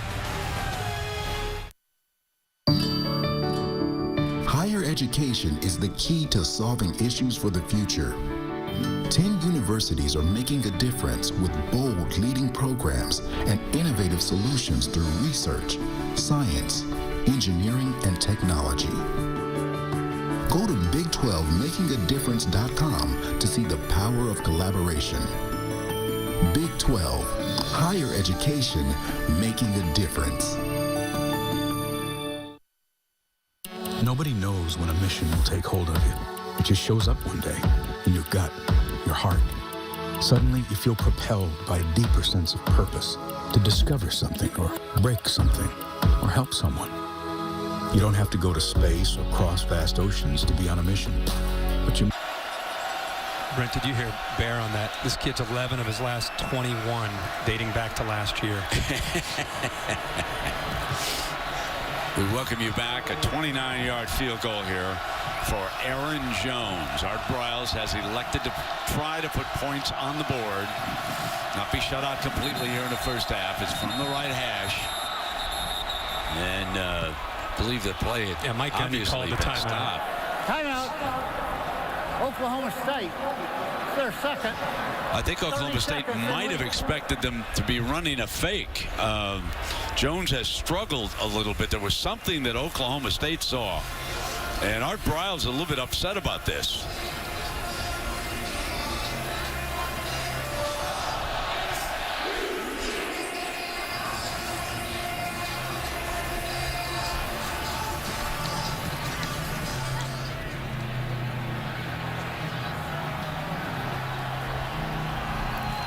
.16 seconds showing on the clock with a fourth down and 2.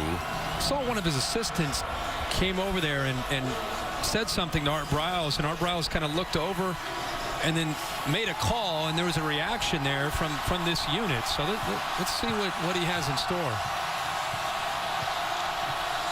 And of course, they have only 174 yards in the first half here. Brody Trahan, a linebacker, is the holder. He's going to call another timeout. Yeah. Remember, this was it 2 or 3 years ago? The NFL and college football coaches would just stand next to the official, just wait right before the snap.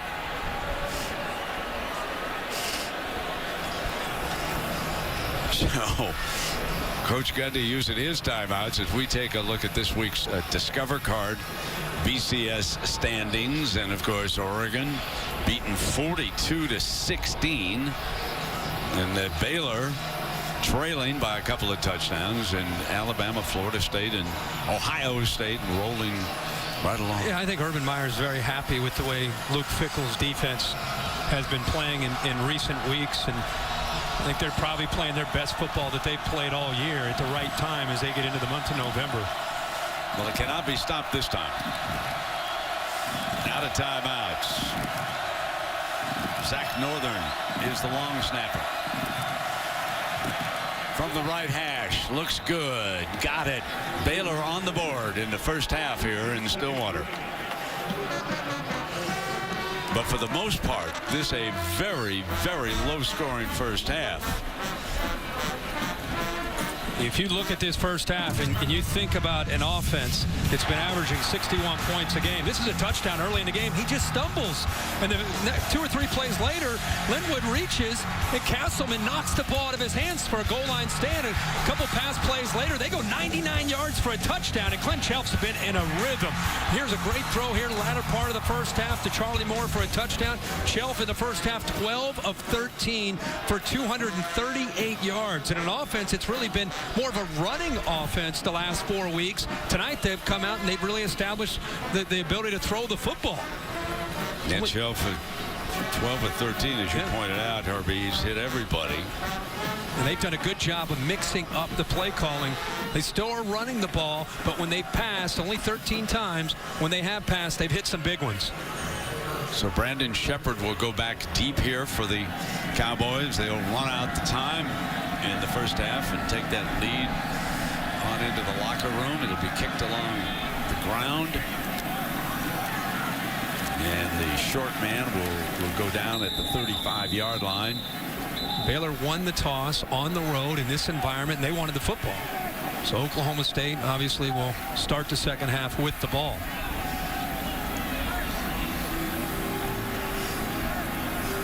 So finally a field goal drive for the Baylor Bears. And undoubtedly, unless we have a horrendous mistake, that'll be their last possession of the first half. The first scoring drive for Oklahoma State was a 99-yard scoring drive after Herbie showed you that fumble. And then, of course, there was that touchdown pass by Chelf. Chelf's going to wind up 12 of 13, it looks like, for 238 yards, as they're going to give the end of the half formation here and take this 14-3 lead on into the locker room. They do just that. Big ovation from the Oklahoma State fans. Briles of the Bears will attempt to regroup. They were held to 174 yards and 1 field goal in that first half. Let's go down to Heather Cox with Coach Gundy. Coach, your quarterback, Clint Chelf, has been nearly perfect. What have you done game plan-wise to put him in such a position to succeed? Well, I think we have a good plan, and he's mixing it up, and he's playing very well. I think he's comfortable with our offense. Meanwhile, you guys are going up against a team that averages 61 points per game. What's the key to holding them to just 3 points? Well, we got to keep mixing it up. I think they have a great plan, and we're playing with a lot of energy, and we got to stay after them. They got a good football team. Mike, we'll let you get to it. Thank you. All right, Heather, thank you very much. Brings up a good point. They have to keep after it because Baylor, at any moment, they can ignite that offense. Into the first half here on a cold night in Stillwater. Stay tuned after these messages with a Capital One halftime report. Welcome back to Saturday Night Football on ABC, presented by the new Windows. Kick shoes off, let your head out. All night long. Pull your beard out, just weird out. All night long. Rock this house until we knock it down. So turn the volume loud, 'cause it's clear to the ears. Raise the bass up like crazy. Let yourself go, let yourself go. Life's too short to not go for broke. Everybody, everybody.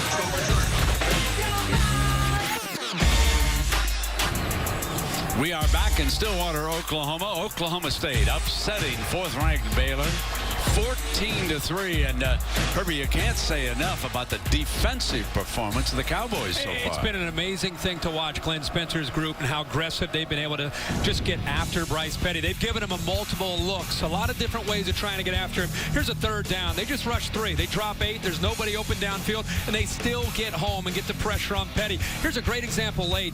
They show pressure to the left initially, then they drop left, bring the pressure from the right, nobody open again, but they're mixing up their looks, and most importantly, they've been aggressive with their attitude and their mindset on that side of the ball. They're not playing as if they're afraid of Petty in this offense. It's averaging 61 points a game. They are setting the tone. And you have very strong feelings about Oklahoma State in the second half. And I think that attitude will have to maintain itself if they're going to pull off this upset. They've had an aggressive attitude on offense and defense. Now with the lead, if they play not to lose, they'll end up losing the game. They've got to stay aggressive. Here comes Seals from the 1-yard line on the second half kickoff. Out to the 23-yard line, and over here is Clint Chelf. And the other story has been Clint Chelf. He has been in rhythm. This is a throw that was remarkable, the way he dropped that in underneath the safety. This is early when he got a ball thrown down to Charlie Moore. He's just been one of the, in this first half, he's had time to throw. He's put the ball exactly where he needs to put it. His line's done what they need to do to give him help, but he's been back there 1 or 2 hitches in rhythm, putting the ball right on the money time after time. He's 12 of 13 in this first half. And let's see how Mike Gundy and this offense elect to come out and attack the Bears defense to try to set the tone here early. Desmond Rowland, number 26, will be his running back. He's alongside. They bring the end around, and Shepard with a fine 13-yard gain on first down. Dixon making the snap. Let's check in down below with Heather Cox. Well, Art Briles talked quite a bit about first down efficiency. He said we can't get into third and long situations. He also talked a lot about Bryce Petty and the pressure that he saw from that Oklahoma State defense. Coach Briles said he didn't handle it well until the last drive of the first half. And last, guys, they've got to do a better job running in this half to open up the passing game. Well, here is Chelf, and they've been unable to stop him. Scrambles for a yard or so here on their first possession of the second half.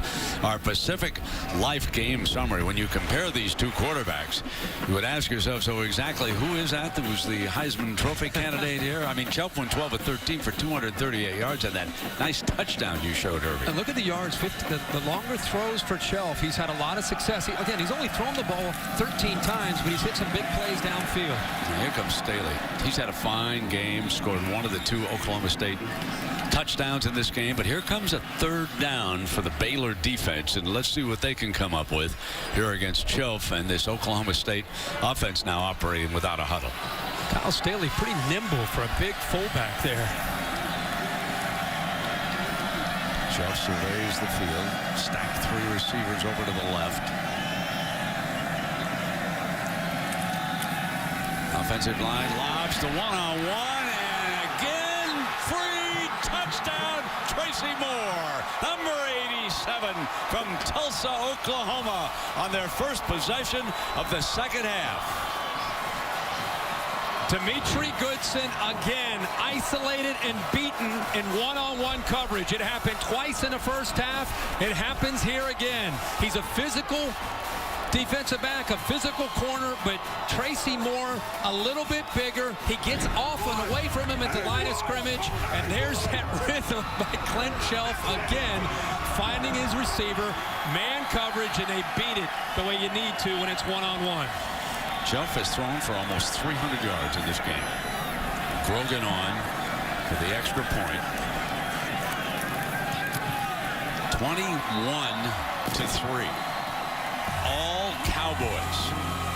They take the opening kickoff and march 76 yards for their 3rd touchdown of the evening.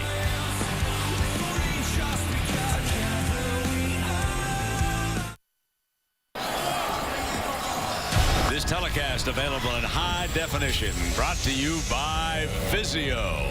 Oklahoma State has been in high definition all night long, leading at 21-3 over the favored Baylor Bears, who came in averaging 61 points a game. But listen to this stat: 25 or plus yards passing plays Clint Chelf and Oklahoma State, five pass plays, 25 yards or longer here tonight. Coleman back deep for the Bears, 20, 25, 30. Coleman with speed out to the 40-yard line. Well, get close to all the action now wherever you are with the new SportsCenter app. Blazing fast scores, hottest news, highlights, and analysis. Access to your favorite SportsCenter talent 24/7 via Twitter. You can download the new SportsCenter app. Call *SC from your phone. Then we talked about how Oklahoma State needs to remain aggressive with their approach on both sides of the football. They certainly did that to start this first half on the offensive side. Now let's see how Glenn Spencer continues to play with this Oklahoma State Cowboy defense. Shock Linwood in as a running back.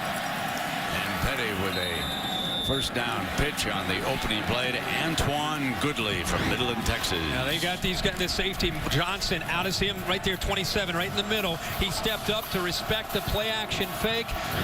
And Bryce Petty got into rhythm, came off of it, and got the ball to the outside to Goodley.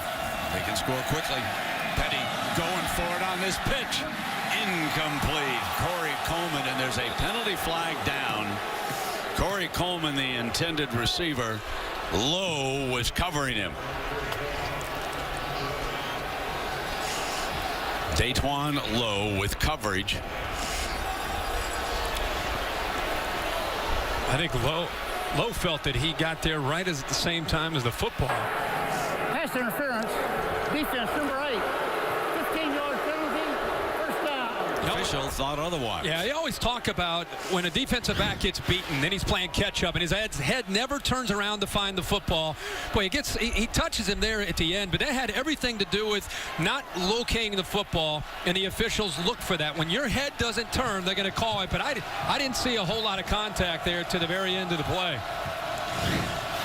First down and 10. Petty keeping it himself to the 25-yard line. Sort of an awkward-looking play. Yeah, I don't think Petty ever had a real good handle on the football. I think that's why it was awkward, Brent. I mean, he had it, but he kind of bobbled it to the running back.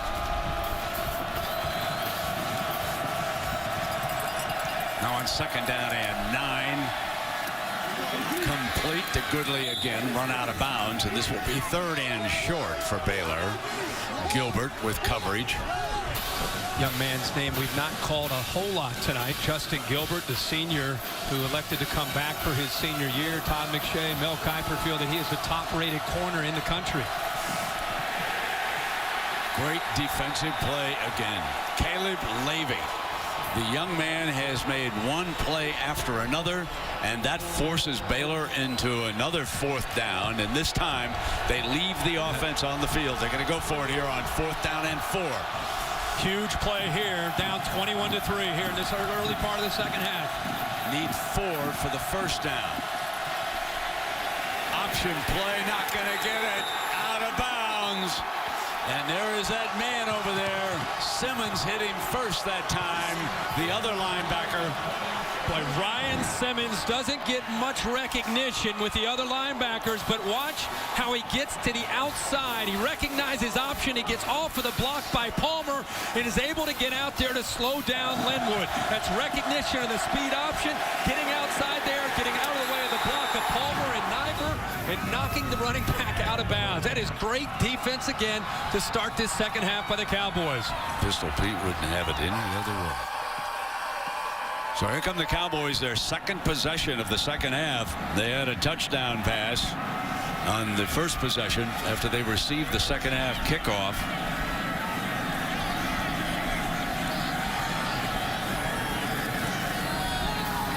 Flea flicker rolling back to Chelf.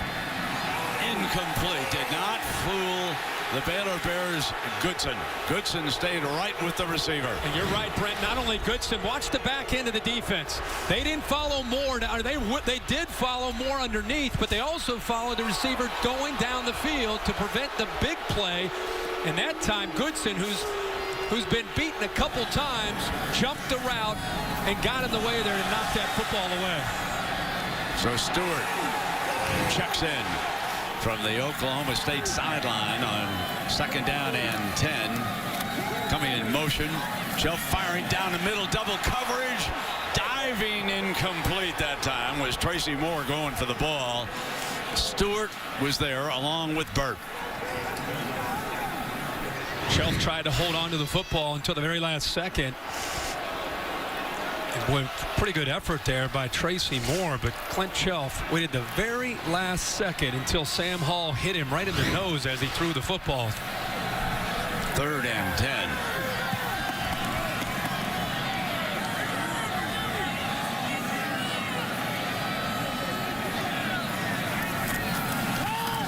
Chelf down the far sideline, complete for a first down. Charlie Moore. That is bad coverage by Goodson. I'm surprised Phil Bennett left him alone on 3rd down and long. Goodson has struggled. He's not locating the football. The ball is underthrown intentionally by Chelf, and a good adjustment by Charlie Moore. Goodson got lost in coverage. First down, and they flare it. They're going to throw it back now to the other side, and Chelf. First down, 40, 35, 30, 25, breaks free. 10, 5 and out of bounds. Beautiful throwback by Josh Stewart, the wide receiver who missed last week's game with a foot injury. And Chelf did the rest. A great job. That's not an easy thing to do for a wide receiver. To stop, it's like a shortstop backhanding a ball, stopping quickly and throwing it on the money to Chelf. And I'll tell you, Chelf has pretty good quickness when he gets out in the open field. Absolutely. 48-yard gain. Rolling back in as the running back. He was right behind Chelf. Staley, the blocking back, gets it again. Steps out to the left. Stumbles to the 1-yard line. 2nd down and goal coming up. Thought the big fella might get to the corner, but Goodson, the defensive back, boy, last-ditch effort, throws his left arm and just enough to slow down a big 240-pound fullback. 2nd down and goal.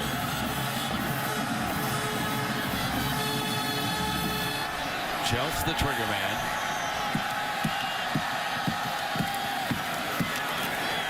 Touchdown. There he is, his 2nd touchdown of the night. Kai Staley from Guthrie High School in Guthrie, Oklahoma.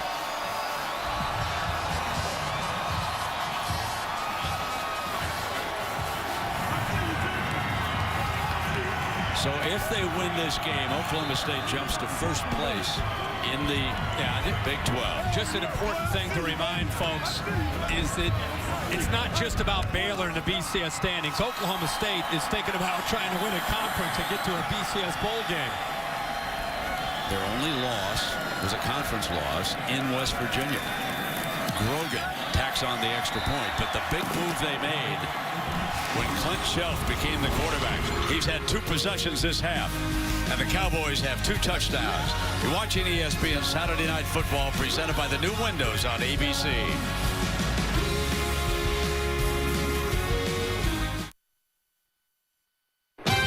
Saturday Night Football, presented by the new windows. Brought to you by AT&T. Rethink possible. Bud Light. It's the sure sign of a good time. Here we go. And Buick. Visit your local Buick dealer to see why thousands of people are switching to Buick each month. There you see photos of the OSU library and the student union here in the Stillwater.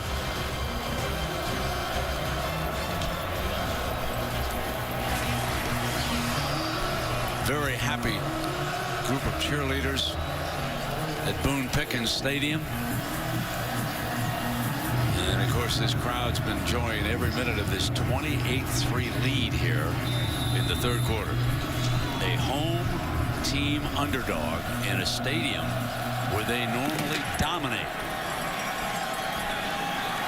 From the 6-yard line is Norwood. 25, 30. Out to the 35-yard line. And, of course, a reminder that at 10 a.m., Chris and the gang, they'll get your Sunday started. Man, what a game. Cam Newton played last Monday night. They'll have the latest on him. And before you set your lineups, fantasy football now, Sunday at 11 a.m., and that's on ESPN2. Well, here, Herbie, we've got a 1st and 10 coming up for a team that I would describe as the shell-shocked Baylor Bears right now. No doubt about it. I mean, 61 points a game. You're used to scoring at will. Their average scoring drive's a minute 29 coming into this game for the year. They've had only one field goal drive, that at the end of the first half. Now they've got the ball to midfield with Antoine Goodley, who has been the go-to target here tonight. As far as Petty is concerned, he has 6 receptions for 63 yards. He's off on the right side of this formation. Petty with a play action goes deep down that side, overthrew Goodley. 2nd down and 10. Now take a look at the comparison that Herbie just mentioned. I mean, it is a remarkable performance by the Oklahoma State defense. 8.5 yards a play. Tonight only 5. Also 685 yards. You have 215. But again, they're not running the football, and they've been able to run the ball all year. Trying to move the ball on the ground with Linwood, and there is a loose ball. Oklahoma State says they've got it. But I thought no confirmation. There it is. The umpire says indeed that Sean Lewis had it there at the bottom, and it's a turnover now. Oh, boy. I think Caleb Levy, Brent, got his hand in at the last moment, 45, and ripped the ball out. This is a veteran football player, a 4-year player. Watch 45 in the middle of your screen. He gets in late, right hand right there, rips at the football, and then his partner, Sean Lewis, these two guys have played together for 4 years. Levy rips it out, and his buddy, Sean Lewis, is there to jump on top of it. That is the 2nd fumble of the night. 2nd turnover. Both came on fumbles, one at the 1-yard line, and Petty is there with Coach Briles on the sideline trying to figure things out. They've had the ball twice in the 2nd half. They turned it over in downs, failing on a 4th down. Now they turn it over on a fumble. The previous play is under further review. So instant replay will take a look at that fumble. Yeah, and all the angles that we saw up to this point, you just can't see if his knee touches before Levy gets the ball out of there. There's a lot of bodies in there. There's the football. Yeah, there's the football. You can back that up before his knee. Yeah, the football's out. And Lewis jumped right on top of it. Ball's on the ground there, then the knee touches. That's probably as good a look as you're going to get.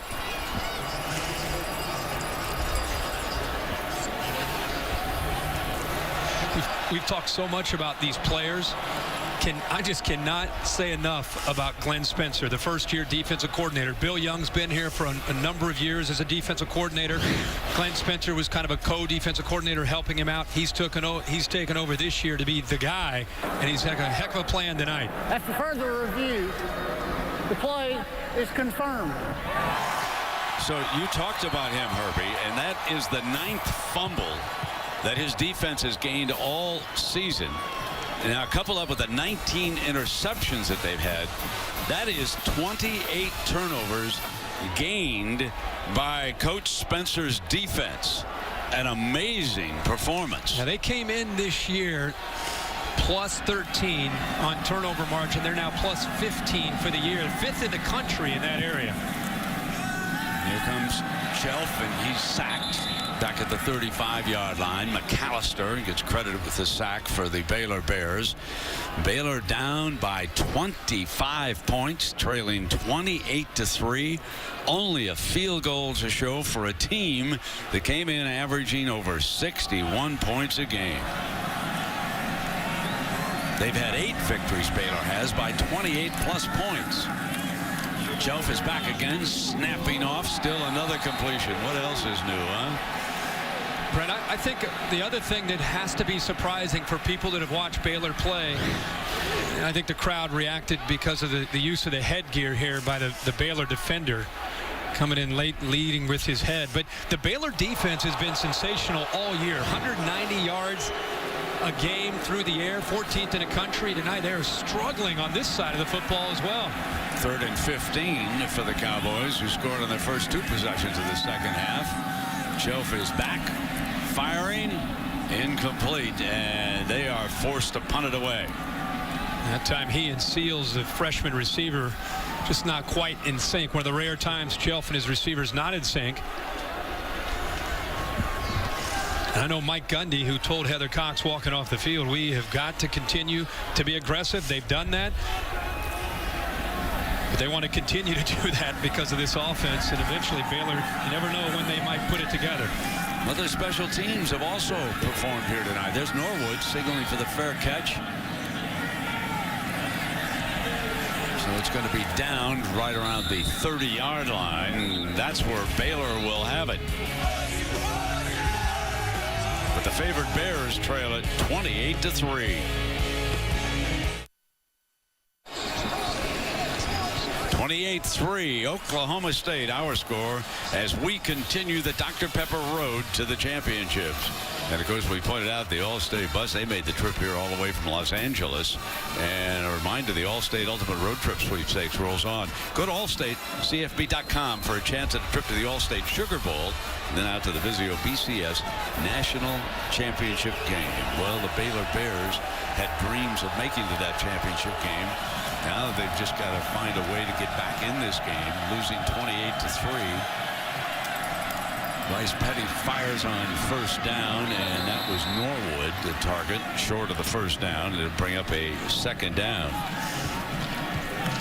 Sean Lewis making the play there. He's the one who recovered the fumble, and sitting down with him. What an impressive guy as a four-year starter. Throwing for the first down and going right back to Norwood. And the defender was Kevin Peterson. He was on the corner of Wagoneer, Oklahoma. For Oklahoma State, they want to maintain that aggressive attitude on defense at the same time. They don't want to give up at a cheapies. They don't want to give up a big play to this Baylor offense.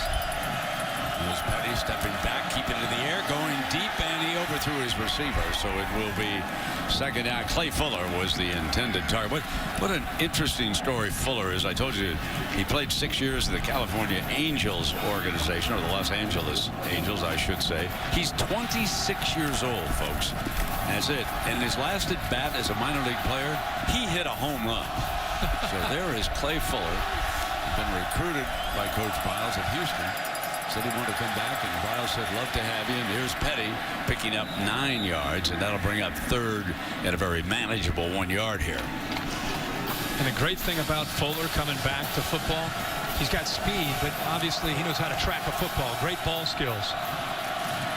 Running for the first down with Goodley. That's the second time he's been used as a running back by the Bears tonight. So still, you know, Herbie, there's still plenty of time left. I know that a lot of the Baylor fans are probably shaking their heads in dismay, but those who've watched this team know they can score in bunches. They can score quickly. Yeah, they score again. A minute 29 is their average time when they do put a drive together and put a touchdown on the board. And there's a story with that defensive line of Oklahoma State. Barnett's back on the field, and the sack is made, and that was Ogba, I believe, over there. So Ogba did it. Emmanuel comes up with a sack. Yeah, he's going to come off the right side here. Just gets around the corner with speed around Palmer, who's in at right tackle. And Ogba, that's the second time he beat the left tackle Colbert. This time he goes right around Palmer with just quickness off the edge. Linwood checks in on this second down and 16.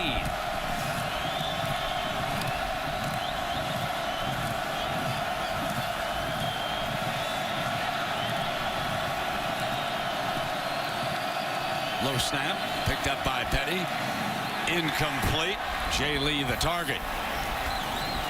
Bryce Petty, low snap. I mean, it's just bizarre to watch this offense be so out of sync. And it's a testament to Oklahoma State mixing up their looks, being aggressive. The snap's low. It affects Petty wanting to get the ball out. There's pressure. His feet aren't aligned with his shoulders in his throw.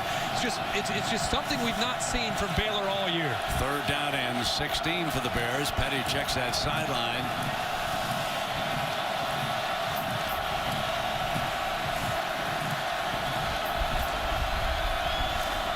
Three-man rush. Well short of the first down is Corey Coleman. Keep in mind when you see guys like Sean Lewis and Caleb Levy and Dayton Lowe. These guys make plays. You have 10 seniors on this defense to help out Glenn Spencer. A lot of guys that have played a lot of football that rotate in and out. It's a veteran group with a lot of savvy, and because they've played a lot of football, they know what to expect from these kind of offenses from Baylor. 4th down and 9. Petty through high again. Oklahoma State football. Lindell Johnson with coverage did a good job. He has been active on the underneath coverage. I think this time he confuses Petty. He's right here. He's just going to sink back inside, try to get into the throwing lane and read the eyes of Bryce Petty. That's all he did. It was a combination route. Fuller went to the outside, and instead of going with Fuller, he's in zone. He just sinks back, reads the eyes of the quarterback, does a good job of getting into that throwing lane to avoid Goodley coming up with a throw. So Baylor has had the ball 3 times here in the second half, and twice they've turned it over after failing on 4th down, and the other time they turned it over with a fumble. It is all Oklahoma State, and the aces tonight go to that defensive performance. Jeremy Smith running wide and out of bounds, and Bryce Petty may have been shaken up on that last play. Take a look at this as he backs in. And may have been rolled into back there. That, of course, was one of his offensive linemen, Pat Colbert, who's filling in for Spencer Drango, the left tackle who underwent back surgery. 2nd down and 8 for the Cowboys, and they're content now to try and run the football with Jeremy Smith. How nice is it to have Jeremy Smith, a senior, to come in and spot Desmond Rowland? You know, he likes to run downhill. This is a guy that ran for 646 yards as a sophomore, 371 as a junior, 34 career touchdowns. He comes in. He's got fresh legs to run right into this defense. 3rd down and 2 for the Cowboys. There he comes again, but not this time. Cowboys forced to punt. Palmer makes the play defensively for the Bears. And the Bears are going to get the ball back right away. They have had a tough time all night getting outside against the speed. They've set the edge, and that time Jamal Palmer caught up from behind, but it's because that right side of that Baylor defense is doing a great job of setting the edge and not allowing the Cowboys to get wide at all. Kip Smith will punt it away. Levi Norwood, there's the return man, standing back on the 10-yard line. Just looking for anything good to happen here. Without a touchdown tonight, only a field goal on their last drive of the first half. Almost down inside the 5, and let's see where he marks the touchback. There is the signal, and it'll come out on the 20-yard line. Pretty good effort here by Oklahoma State, but clearly you could see the football there breaking the plane. And of course his foot went down in the end zone. We'll see Bryce Petty. Remember, he was rolled up on. You talked about that left tackle, Pat Colbert, who was trying to hold Jimmy Bean out. He comes back out. There is Bryce running back onto the field. He's got Chafin as his running back this time, number 28. Haven't been able to do a thing here to sustain a drive at all against this defense. Chafin picks up about 3 yards, and Peterson making still another stop. You know, Harvey, that Peterson's come up. He's made a lot of stops here tonight. These corners are physical. I mean, they're very physical in their coverage and the way they're jamming the receivers, but also they've come up quite a bit in run support. Petty, far sideline, a little bit, starting to throw a little bit too high. Robbie Rhodes, the freshman from Fort Worth, just couldn't quite get up that ladder high enough, and we've seen Petty, and you wonder a little bit about that hit he took the last time out. There's 3rd down and 8 now for the young man from Midlothian High School. Brent, a lot of times on 3rd down, they like to try to move him underneath. They've done that quite a bit with Antoine Goodley, number 5. Got him stacked far outside to the right. Couldn't get a man open. Petty going to scramble. Now he takes dead aim, across the field, and put it in the arms of Clay Fuller.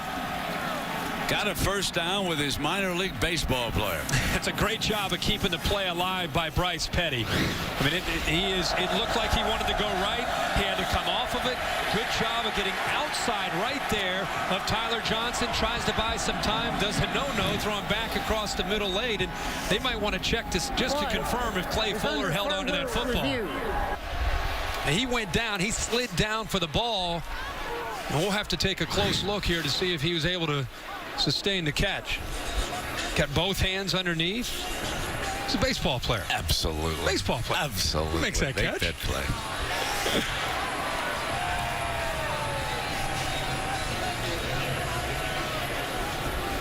We'll look at it from this angle as he cradles the ball. And Herbie pointed out that the hands underneath the football. Certainly nothing there to indicate that that play would be turned over. So when you think about Oklahoma State, they came in with a 6-game winning streak, and they certainly have regrouped since that loss to West Virginia. And the coaches called that game a turning point. And Coach Gundy said that at West Virginia they lack structure. And of course then he changed quarterbacks. He brought Chelf back in, and the offense turned around. But tonight it's been the defense that has dominated this game. And were you noticing last week in the video after the win against Texas, did you see Coach Gundy's dance moves? Can you imagine tonight? I mean, Dancing with the Stars may come calling for this guy. Wait till tonight if they hold on here. I don't even know what he might have in store tonight. But you're right that The early on the field stands. The loss in Morgantown really had last week. Come on, show it to me now. Go get it now, Coach. Come on down there, baby.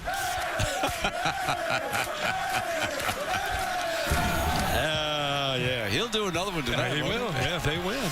But you're right, that the loss in Morgantown turned their season around. They said they're reshuffling the offensive line, but I think they've created a new identity in the last 4 weeks of being able to run the football more. You think Boone Pickens will dance? He might go down and join if they win this. Petty backing it out on first down, incomplete. It'll be 2nd down and 10. Sideline throw to Jay Lee. Peterson again, the defender. You know, you talk about T. Boone Pickens, and honestly, Brent, this program has always been a competitive program back in the old days in the Big 8 and in the Big 12. But with the facilities that have been upgraded here, they pride themselves on being a team that's going to stick around, not just for a year or two, but for the duration. And I think that Mike Gundy is proving that over the last 3 or 4 years. Petty throws on the slant for the first down to Fuller that time, and Fuller's certainly coming on here in the second half. But, you know, Baylor might be a program that sticks around, too, because folks down in Waco know, and Herbie, there's a beautiful, beautiful new stadium going to be completed in time for next time. I'm going to tell you right now, it is a gym. You got to get game day to get down there next year for sure. Petty, incomplete. I've seen some of the pictures of it right there on the water. Oh, it's going to be beautiful. Yeah, I mean, we could go on and on about the job that Art Briles has done in turning this program around and making them a legitimate contender in this Big 12. But the effort that Oklahoma State's been able to play with tonight, if you ask them and their fans, they're not shocked by what they're watching right now. And again, you see, they're ranked number 10. They're trying to win a Big 12 championship and get to a BCS bowl game themselves. 2nd down and 10. Petty trying to find an open receiver. Deep down that far side end zone. Touchdown, Goodley. Antoine Goodley. And there's a penalty flag thrown at the goal line.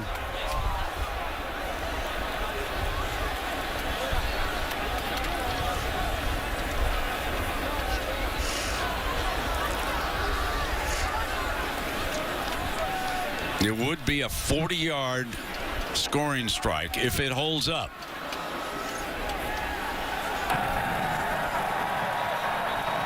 The offensive player went out of bounds on his own. Was first to touch the ball. Maybe touch him. Yep. Ball goes back to the previous spot. 3rd down.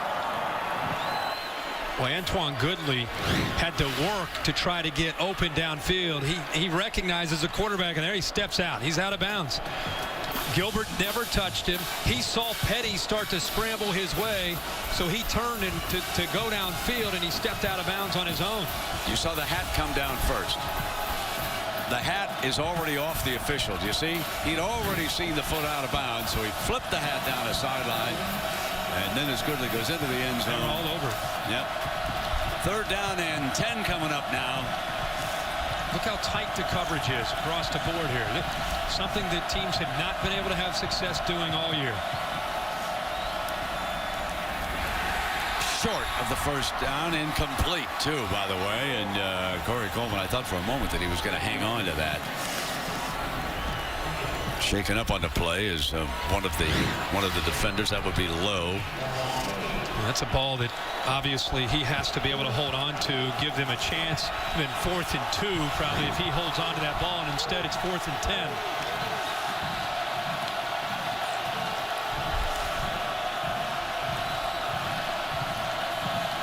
The tackles have really struggled here in pass protection when they rush 3.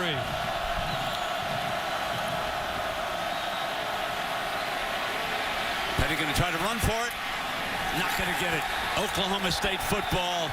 And that was Johnson, the junior from Plano, Texas, denying him the 1st down. Boy, Lendale Johnson has been busy. He's a backup safety, but they've been playing a lot of 5 and 6 defensive backs. Johnson just sizing him up, gets around the potential block. In fact, Jay Lee didn't even see him.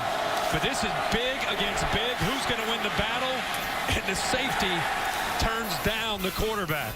So Herbie, Baylor has had the football 4 times this half, and they've given it back to Oklahoma State 3 of those times on downs, and they've turned it over in the 4th. I mean, they have really been dominated here. And Brett, looked like Bryce Petty was confused on the down. That was 4th down. He gets hit, and he starts to kind of like, let's go, let's go, let's go. I think he thought it was 3rd down. Meanwhile, here comes Smith. And just as you pointed out, what a luxury to have that young man come in here with the defense starting to wear down, and he gives the Cowboys a 1st down at the 40-yard line. Yeah, he is a physical back to go along with Desmond Rowland. It's a nice, just a nice combination in this backfield. Chelf as well. But you look at what Jeremy Smith can do as a senior. He understands the setting and what he needs to do coming into the game late. 29-yard run.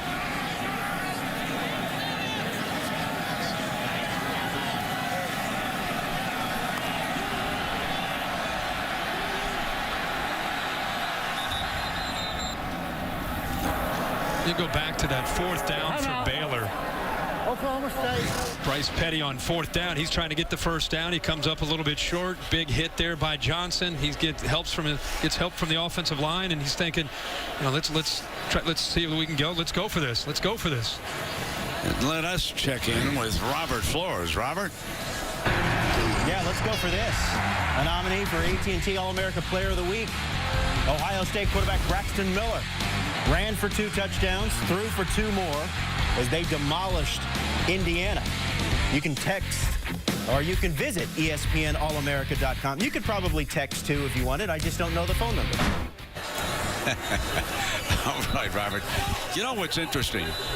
And I've listened to a lot of Ohio State fans upset the last couple of weeks because everybody's been talking. Everybody's been saying Baylor's going to jump past you. Baylor's going to be number 3. Well, hang on. The BCS tends to take care of itself. And now Ohio State will become huge Auburn fans in that showdown. The Iron Bowl at Auburn, incomplete as Chelf goes for it. You know, Herbie, even big plays on the part of this offense, running and throwing. The Cowboys have had 9 plays, 20 or more yards here tonight. And Chelf is 15 of 20. He's thrown for 325 yards and 2 touchdowns. Yeah, and last year, you and I did a game with Clint Chelf. He came in for West Manhattan against Kansas State. From that point on, he took over, and he was a passer. He was a great passer a year ago, and he's come into this offense this year. He's run the ball, but tonight, he's kind of gone back to who he was a year ago, showing how he can throw the football. 2nd down and 10 for the Cowboys. Final minute and a half here, the 3rd quarter in Stillwater, banging with Jeremy Smith. You can just see what he has done here tonight. It's amazing. I mean, this is against Baylor last year, and then what he's done this year. I mean, this is an offense that they threw the ball 51 times a year ago. Now they are known over the years with Mike Gundy as a team that'll spread you out and throw it. And they've not had to do that necessarily the last 4 weeks, and tonight they have. Tracy Moore, first down, Cowboys. You know, one last thing about Chelf. He's 8-2 as a starter. He has 2 losses, 1 to Baylor and 1 to Oklahoma. He gets a chance to get back at both of those teams tonight. And then, of course, he still has Oklahoma for Bedlam. Herbie, help me out. Isn't his brother on the Twitter All-Star team? Is this the same quarterback? I don't know, but I've heard that rumor. I think he got fairly aggressive early in the year with a few of those. Down at 10. Here comes the reverse and a throw off it. And he's out of bounds. The receiver was out of bounds. That was Charlie Moore to Tracy Moore, right? They overturned it. Line judge came in. Well, let's take another look at this, because I thought with the naked eye, and I could be dead wrong. Now, he could have caught this in the field of play. Take a look at this. Well, he's inbounds. Right foot. His right foot before the left foot went out. No question. Good call down there by Tracy. And the line judge coming down the sideline actually made the call, and the correct call. Yeah, absolutely. He was definitely inbounds. Touchdown, Clint Chelf. Enid, Oklahoma. 6 rushing touchdowns on the season. And of course, last week he burned Texas twice, rushing for touchdown. Clint Chelf following the block of 44, but it was really just the execution of the play and the timing of the play call there. Well, this Oklahoma State team is well prepared for this football game tonight in every phase. The offense, the defense, the special teams. This is not a fluke. This is complete domination by the Cowboys. So a big upset brewing in Stillwater. And there's the trigger man.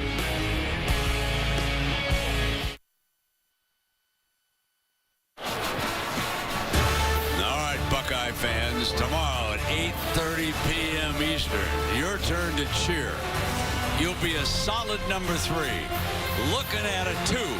If you can win the Big Ten championship, and if Auburn can take on Alabama. You know, Herbie, you know what I can't believe?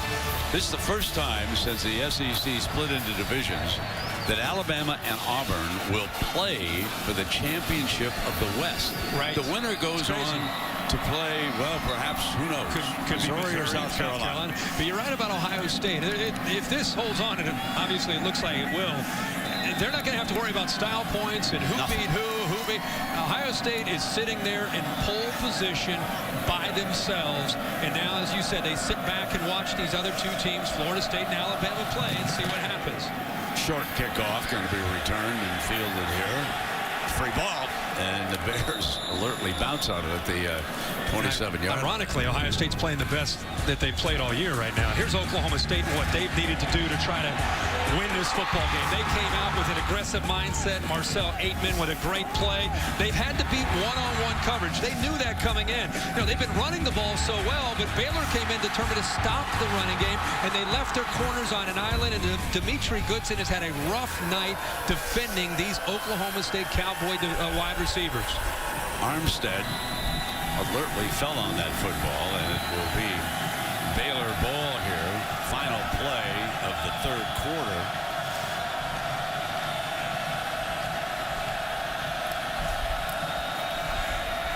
Keeping it on the ground with Chafin. And it'll be 2nd down. Sean Lewis makes another stop. The end of our 3rd quarter.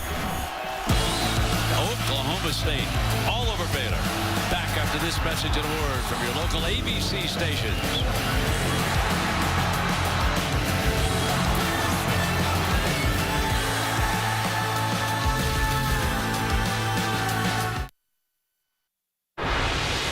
Welcome back to Saturday Night Football on ABC, presented by the new Windows.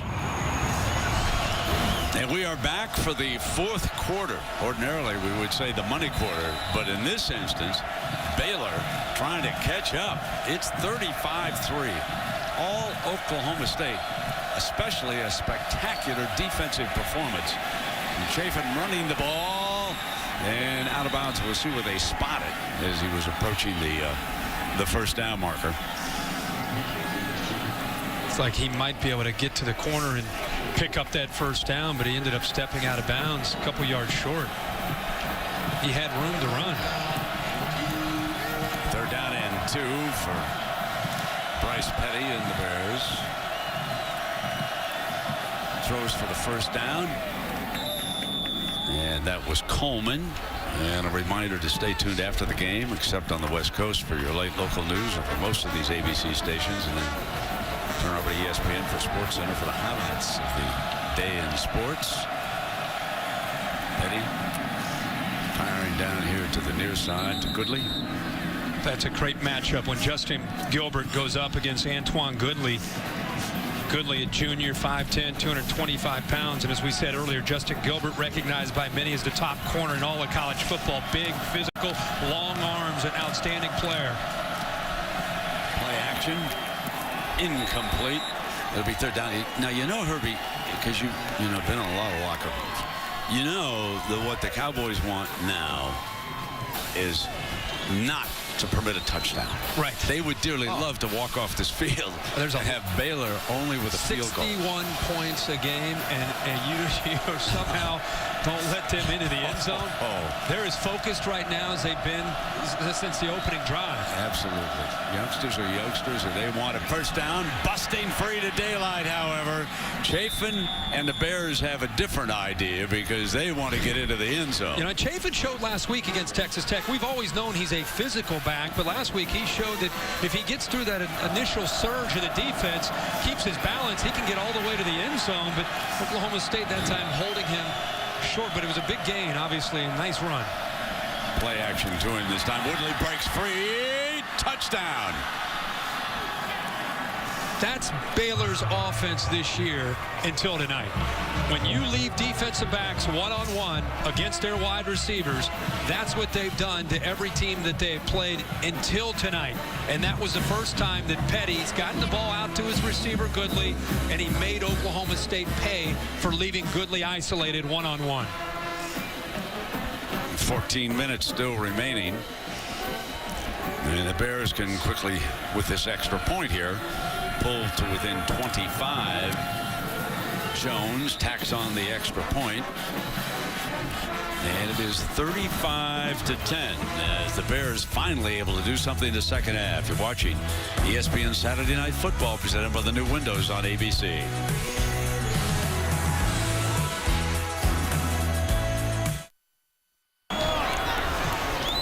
Well, Barry Sanders, one of the legends from Oklahoma State, not surprised at his alma mater's effort tonight and glad they're getting results. And Barry's son, of course, is out on the Stanford team. We saw him, Herbie, a couple weeks ago. Yep. And, you know, I was thinking about Barry in that 1988 year when he won the Heisman Trophy. Here's an interest. I almost asked you the question. Who's the only Heisman Trophy winner to win the trophy and score 4 touchdowns on that day in Japan? And, of course, I knew you'd get it. And that was Barry Sanders. They were over in Japan. I believe they were playing Texas Tech, if memory serves me correct. What a runner, man. Best of all time. My lifetime. Wasn't he fun? Yeah. That's fielded by Seals, and Seals for Oklahoma State's out to the 32. And Herbie, let's take a look at our Pacific Life game summary. Take it away, lad. Well, it's been a shocker tonight if you've missed it. Bryce Petty and this Baylor offense. Again, look at the bottom. 684 yards, 61 points a game. And tonight they've just not been able to do anything. Glenn Spencer, the defensive coordinator from Oklahoma State, with a great plan. And just as surprising has been Clint Chelf. He's been in rhythm, 16 of 21 for 333 yards. His receivers have made plays against this secondary from Baylor. It's been big play after big play through the air for Chelf and this Cowboys offense. And I believe they scored touchdowns on 3 of their 5 possessions here in the second half. That's how effective they've been. Running the play now. Try to get a little clock if they can. And let's remind you of the upsets in this conference. This is the one that kept the Cowboys from playing for a BCS championship. And then how about this one that derailed Kansas State, Baylor, 52-24. Shocking the world with that one. The now here tonight, 35-10. Oklahoma State all over Baylor. Second down and 13. Chelf just continues. He's been doing it since the open possession, just working the play clock. We're trying to take as much time off as he can. Incomplete, and here comes your third down. Somewhat surprised that they put the ball in the air here with 13:21, because you give it back quickly to the Bears, and they were to suddenly make this a 35-17 game. Well, and again, their last possession, they had the football 7 plays. It took a minute 7 for them to put a touchdown on the board. Yeah, they score so quickly. Herbie, what was that what they did last week against the first 7 scoring drives against Tech lasted all of 147 seconds? Think about that now. Now Chelf's going to throw underneath, catch and run, and nothing doing. So the Bears are going to get it right back. Bears are going to get that football right back. Yeah, Mike Gundy's offense, right now they're torn between, okay, let's stay in bounds, let's work the clock, and also at the same time, they don't want to get too conservative and too predictable to get the ball back after 3 plays right back to Bryce Petty and this Baylor offense. Norwood back deep, just waiting for a chance. But so far, Kip Smith has done an outstanding job of punting here in this game overall.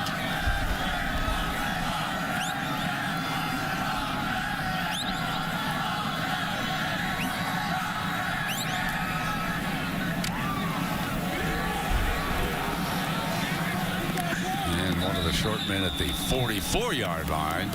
So only 46 yards away after Fuller got on that punt.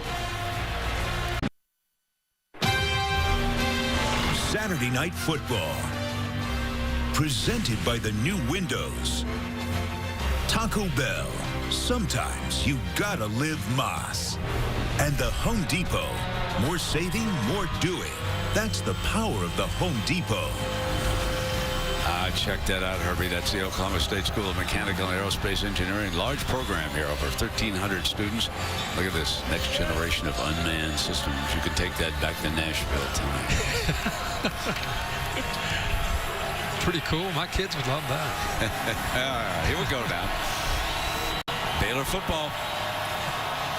Let's see how these defensive backs hold up here. They're out on islands, held up for the majority of this night until that last possession where they got the ball finally to Goodley.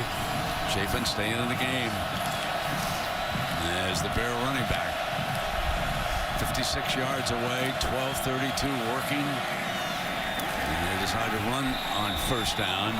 Lewis, the first to hit him. Baylor offensive staff trying to get the play in as quickly as they can after a run. Time is not their ally right now. They've got to get these plays called in a hurry.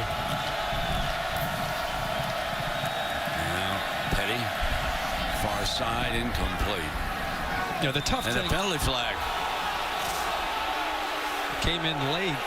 Behind you know why I came in late? I think it was so cold he couldn't get his hands numb. I think he was thinking about him trying to get this out here.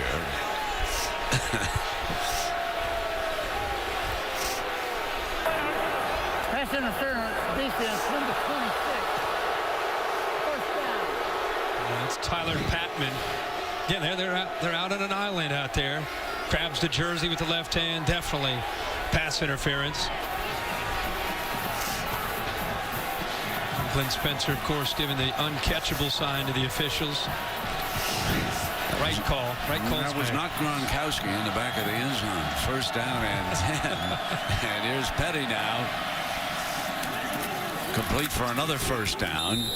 And they're close to the 20-yard line. Coleman, the receiver. I love the route here from Baylor because you're thinking about what they need to score in a hurry, and there's so many of their routes that are vertical, just downfield. Patman turns, he starts to bail thinking they're going to go downfield, and he comes right back to the football.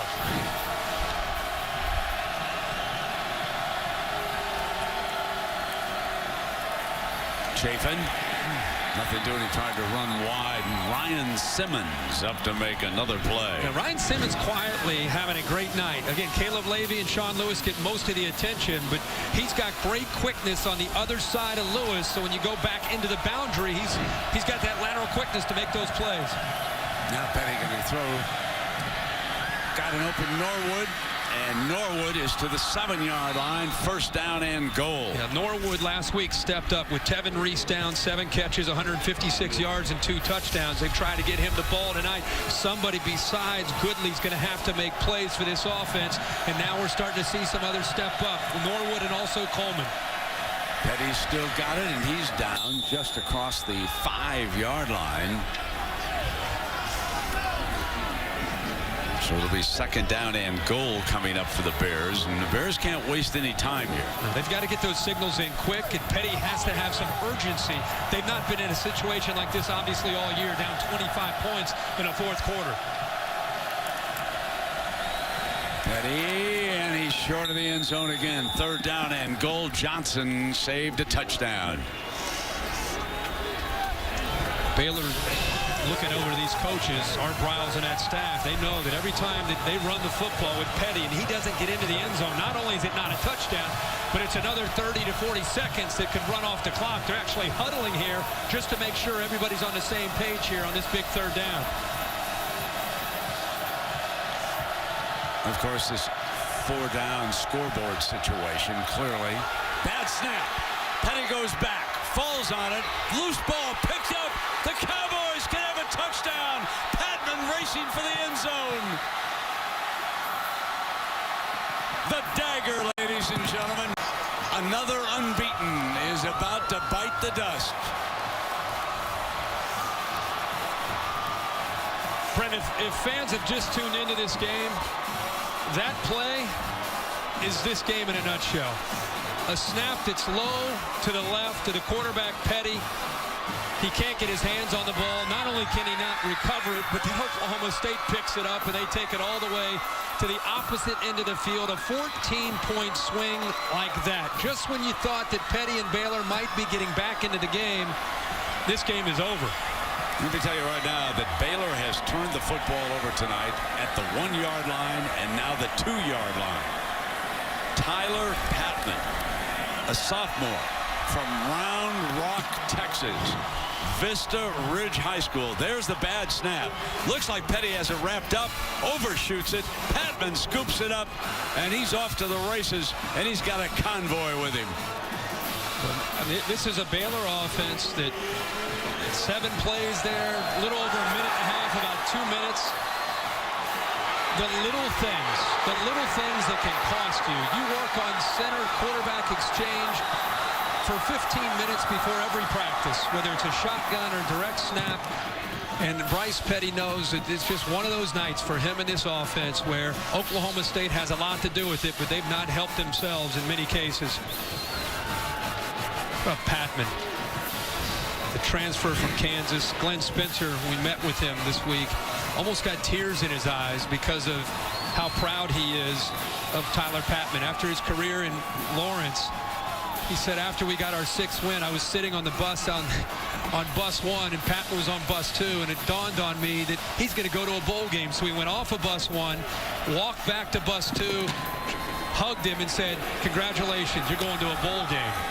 Here's Fuller receiving the kickoff for the Bears, and he's just short of the 30-yard line. And Oklahoma State's report card, I'd be surprised if they give them all A's here tonight, Irby. This is the open. In the open, we talked about what they have. What would Oklahoma State have to do to be able to win this game? We talked about winning special teams. We talked about preventing the big plays. A couple check marks. How about creating turnovers? They led the nation with 19 interceptions. Check mark there. And then red zone defense. Baylor 3 trips inside the red zone and only 3 points. So check, check, check, check. And they're winning this game right now, 42-10. You know, there's a side story to all these things that have gone on here today across college football, and you and I talked about it in commercial. Heisman Trophy goes up in the air. Bryce Petty takes a step back. Marcus Mariota for Oregon. Johnny Manziel. Hello, A.J. McCarron on the outside. Here's the handoff now to Chafin. Well, A.J. McCarron. And I said it this morning on College Game Day. Andre Williams, the running back at Boston College, he's not even going to be on the board. Over 2,000 yards at Boston College. Jameis Winston at Florida State. His name is obviously still up there. But right now, the 3 in the middle have lost some traction in this race. So it is second down and 9. intercepted by Oklahoma State. Joe Mitchell from Katy, Texas, backup linebacker, almost picked that one off. He baited Petty that time. This secondary has had a great night. Just an outstanding night.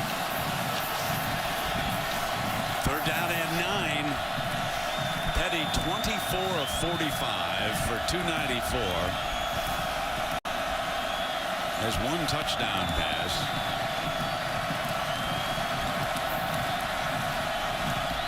And the second half has been a nightmare.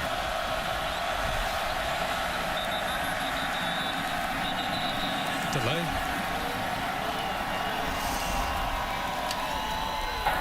Delay. Offense. 5 yards. There are a lot of different individuals we can pick for a game ball for this defense, but mine's going to Glenn Spencer. The way it's not an individual, and he'd be embarrassed if he even said that, because it's about the effort of the group. But the job that he did in preparing this defense, how multiple they've been with their looks, how they've been aggressive and not afraid with their coverage, leaving their corners on islands. They've played well tonight, very well prepared. Petty will hike this one out of bounds at the 9:14 mark. Let's check in down below with Heather Cox. So much talk upstairs about what Glenn Spencer has done in his first year as coordinator. It was fascinating to hear him talk to us on Friday, saying, I want them to play hard for me, not because they're afraid I'll discipline them, but because they don't want to disappoint me. So he is going about it in an entirely different way. He says he tells his players, if I am coaching you hard, I'm coaching your actions, not you as a person. And you can tell this as a coach. I mean, look at that enthusiasm. You can tell this as a coach that has gotten his players to believe and perform for the right reasons. Charlie Moore lets this one go over his head. Now he picks it up on the bounce, and he's down at the 6-yard line. So it was this kind of a night for the Baylor Bears, and it was this kind of a night for the Oklahoma State Cowboys. One play tells the story of the night.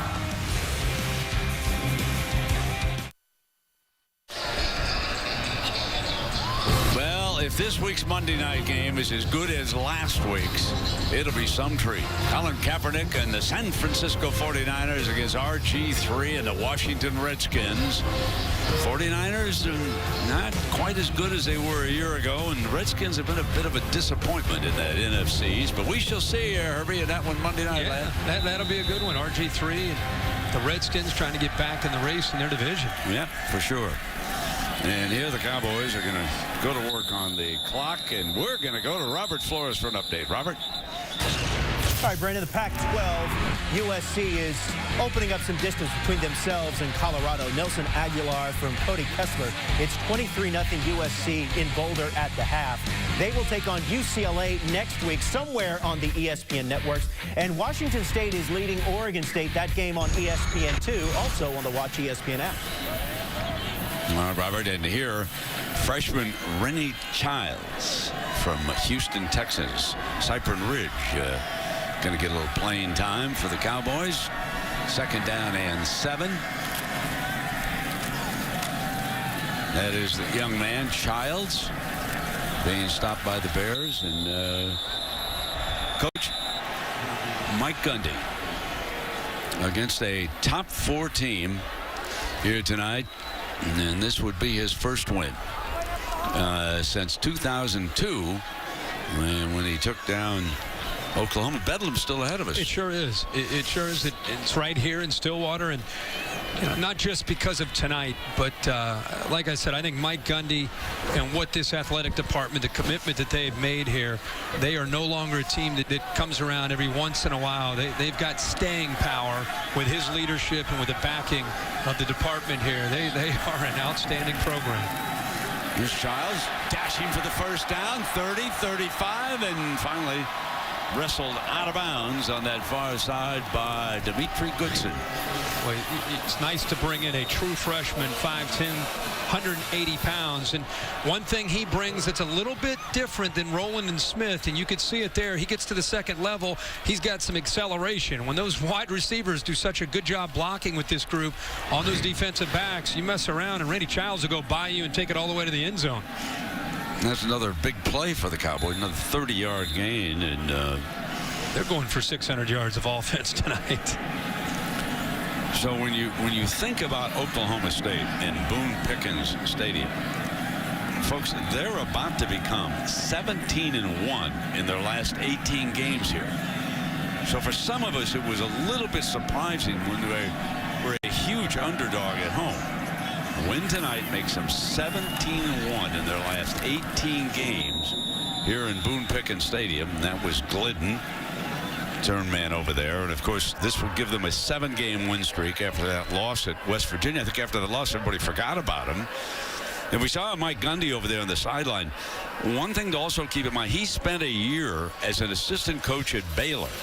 That's right, back in 1996, he was an assistant over there. And the one thing he says about the Baylor program is that when you look around Waco, within 4 hours of Waco, there are 100 to 150 Division I prospects every year. He said, I'm not surprised that they've been able to turn this program around at Waco. Great point. Second down and 6. Childs the ball carrier, and the clock continues now to tick away. And did they turn it over? Was there a strip down there? Baylor thinks that they've got the football, but I think it's being marked down. And there is the young man who was certainly down. Yeah, that's Rennie Childs, the freshman. Yeah. You know, Herbie, and we also have to think about Oklahoma State and where they will climb. They were 10th in the BCS rankings. Without a doubt. And again, you got Oregon losing, you've got Baylor losing, and the young man, wait a minute, this is a little bit more serious than we thought here. Let's step aside here and come back and check on his condition. And the Dr. Pepper road to the championship continues with Oklahoma State beating Baylor right now 42-10, 5:34. The young running back is still down. And while you were away, we look at this replay. This is a pretty good head blow. Yeah, it's a linebacker, Eddie Lackey.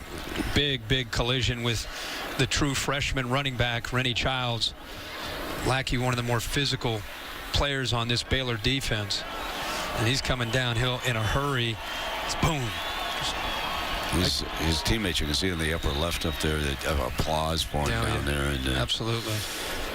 He might have been completely unconscious taking a blow like that. While we were away, it sure looked like that, just watching the medical staff work with him.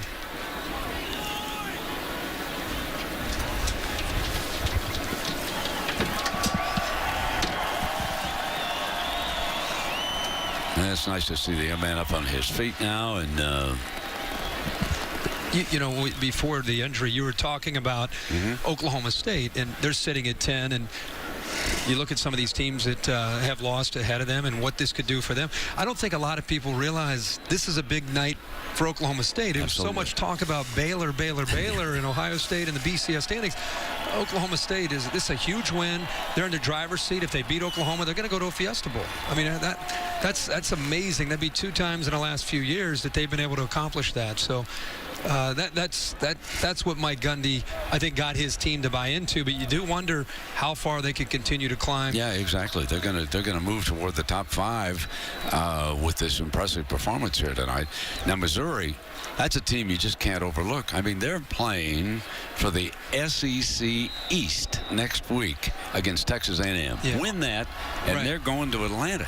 Went on the road, knocked off Ole Miss, and you're right about that. I mean, crazy to think about. Johnny Manziel's going to Missouri. Both those teams went into the SEC last year, and now one of them, in this case, it's Missouri trying to get to Atlanta to get to the SEC championship game. So Herbie, Jeremy Smith replaces Childs. This is Jeremy right now. They're just trying to eat up time, and he breaks free with a nice gain down the near side, and he's to the 29-yard line. You know, at the beginning of the year, they thought he'd be the featured back, but it just didn't work out. Desmond Rowland took over, but I still love the look of Jeremy Smith, especially once he finds that seam outside. He gets those shoulders square. He's a bigger back, about 215 pounds. pounds, and he is a load to bring down. Another 20-yard gain. That's 23. Got to give a little love to the offensive line. I like to take care of the big fellas. Daniel Koenig over there, left tackle. Brandon Webb, left guard. Jake Jenkins, the center. Peter Graham, the right guard. Chris Grisby, the right tackle. These fellas have also performed admirably here tonight. Done an outstanding job for the Cowboys. In fact, when Mike Gundy and his staff look at this, and it's easy for all of us to get caught up in Clint Chelf and the backs and the secondary folks. Oklahoma State won the battle. We saw it early. They won the battle in the trenches on both sides of the ball. When you win that battle and you're that physical, you're going to win the football game. And I think they'll be very happy when they look at this film and they see how well they played, not just with the offensive line, but also their defensive line. Second down and 8. Clint Chelf has played just one heck of a game. 18 and 24, Herbie, from 337 to working at. You know, we've talked about the BCS. We want to go take a look at the remaining schedules for the top 3. Alabama, in our opinion, has the toughest road right now. They've got to go to Auburn, and they go to Atlanta to play the winner of the East. Florida State, Florida losing today to Georgia Southern. They go to the ACC Championship. They're going to be heavily favored in that one. Ohio State might be the second toughest road. Michigan's having a down year. They won today. And then Michigan State could give the Buckeyes some difficulty at Indianapolis. It'll be a great game. I think Urban Meyer, the happiest thing that he's probably feeling about his team is this the best they've looked all year right now. The way they're executing, with the way Braxton Miller and Carlos Hyde and the way they can throw the football. They're peaking at the right time. Offense, 5-yard penalty, third down. You know, of the 3, when you look at that, the easiest schedule is Florida State. Oh, yeah. Florida lost to Georgia Southern today. You know, I know everybody has put down, and there's the young man under his own power. That's Childs.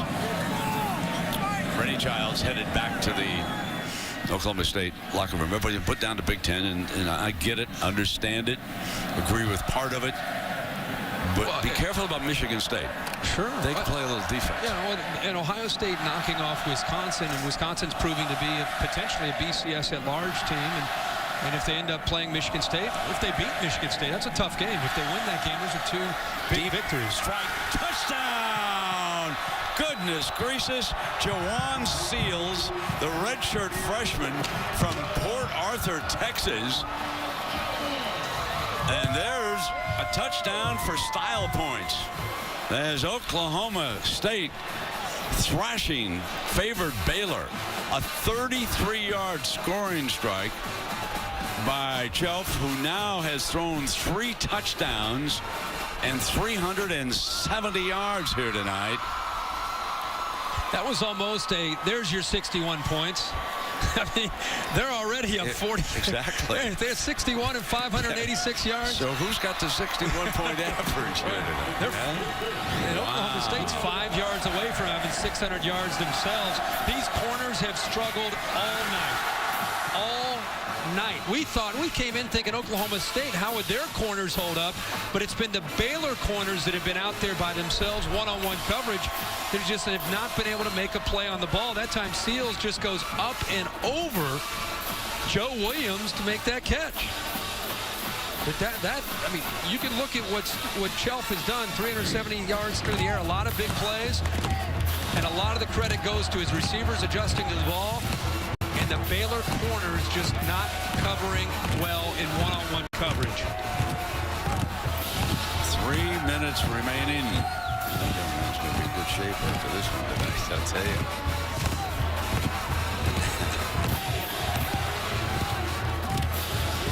(49-10). 595 total yards for Oklahoma State right now, and 388 for the Baylor Bears. I think Baylor got it back. Fumble on the kickoff there. Yeah, they did. Talked about what this team had to do defensively, and that was just create havoc at the line of scrimmage. Remember, Baylor's offense starts with their ability to run the football, and Oklahoma State loaded up on that run and got physical. And once they got physical in the run, then they got physical on the outside. They jammed these wide receivers from Baylor. They got them. They did a great job of getting them out of sync. And remember, this is an offense that has not been slowed down by anybody, averaging 61 points a game. But tonight, they were slowed down by this Glenn Spencer defense and how aggressive they played. It was 14-3 at the half. And Oklahoma State took the second half kickoff and scored a touchdown. And they have outscored Baylor in the second half, 35-7. This is a whooping. Yeah. Said earlier, this is not a fluke. They are dominated in every phase tonight.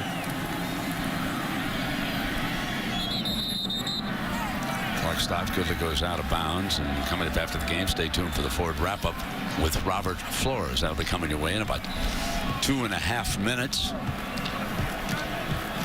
And do want to point out, Baylor was shorthanded here tonight.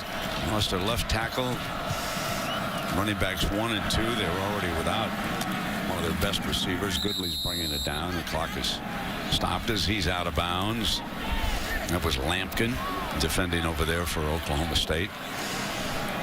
Coming down toward the 2-minute mark. And number 4. Oregon came in, Herbie, number 5 in the BCS, didn't they? Yes, sir. They started, so 4 and 5 are going to fall by the wayside. Caught. Touchdown, Norwood. Stayed right with it and made a slick catch. There's a young man who actually was on the Baylor basketball team. I remember covering him during the basketball team, Norwood. Well, he had we talked about him earlier. What a big night he had last week against Texas Tech, stepping up for Tevin Reese. And he has a lot of ability. 6 catches tonight, 83 yards, and that touchdown. Yeah, his daddy, the associate head coach, works with the safeties, and he had a brother, Herbie, that we covered up at Penn State. Jordan Norwood was his brother. I tell you a cute little anecdote. Jordan did also play basketball at Penn State, never scored a point. All right, Levi with the basketball team here in Baylor, he got 1 point. He lords it over his brother all the time. Well, you know what? He's the inside receiver that they try to match up on safeties. This is Zach Craig, a senior. And this is what Baylor's had so much success with, is not just the outside receivers, guys like Antoine Goodley, but they try to pick on a safety in coverage in one-on-one and try to get him out in space. It's pretty good coverage, actually, by Zach Craig, but the ball just perfectly thrown by Bryce Petty, and good awareness there to be able to get his eyes up and make that catch by Norwood. You know, speaking of basketball, this team here in Stillwater, Oklahoma State, really a good basketball team, and Marcus Smart, their star, was your guest picker today. How'd he do? Did he pick some winners? He did. And most importantly, he was pretty relaxed. It seems like he followed football. We get some of these guys who are pretty big stars, and they get a little bit out of their element. And talking about football, he was right at home there tonight. And then Lee Corso had to pull the guns out. Oh, I know. You had to run from him. I'm telling you, those things, they vibrate. They're so loud. My right ear took about an hour. It was ringing. And Corso comes away with another win. He's on a hot streak now. He's on fire. I'm going to saddle him up and take him to Vegas. Here we go. Now watch. Now, folks, I want you to watch my partner. I have a job. Watch my partner on the right wing here now. My job's to hand him a gun. Don't cut him up now. Get it on there, Clint. Here we go. Arm that rascal. And fire him up there, of course. Atta boy. That's not bad. This is a double trigger, by the way. Oh, here comes the long gun. Brissing me. You were off the set by that time. You had run. I had a blanket keeping me warm. I threw it at him. First down and 10 now, and Smith comes in here for the final 1:53. And the seconds will tick away, and of course Baylor can't wait to get out of here. And again, it's now it's going to be 76 years. If they don't come back next year, it'll be 76 since they last won a game in Stillwater the next time they come to town. They can't wait to get out of Stillwater.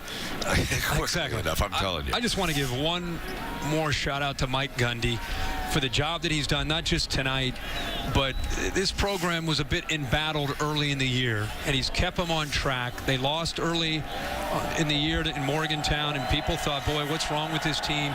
They've had to adjust in the middle of the year, change their identity on offense. They went to another quarterback in Chelf. That settled down, and they've just gotten better and better and better coming into tonight. Not a lot of people thought they could do this. Not only did they do it, but 49-17 over the number 4 team in the country, and he deserves that. Oh, but not a night to be doused. Oh, no. Oh, get that off. Get that off. He's going to dance It's now. going to freeze. He's got to start stretching. He does. For that dance that's coming up in about 5 minutes. Oh, I'm a little cold. Heather's going to have to ask him what he has. To seep in there a little bit, too.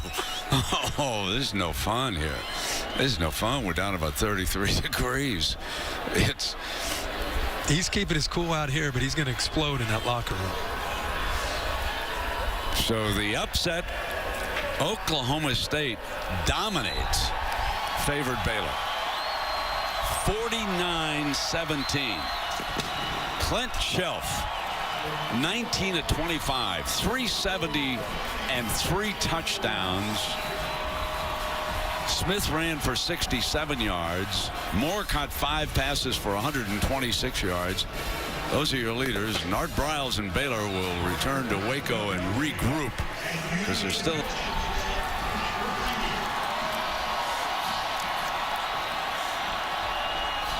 So the players going over there towards the students, and let's check in down below with Heather.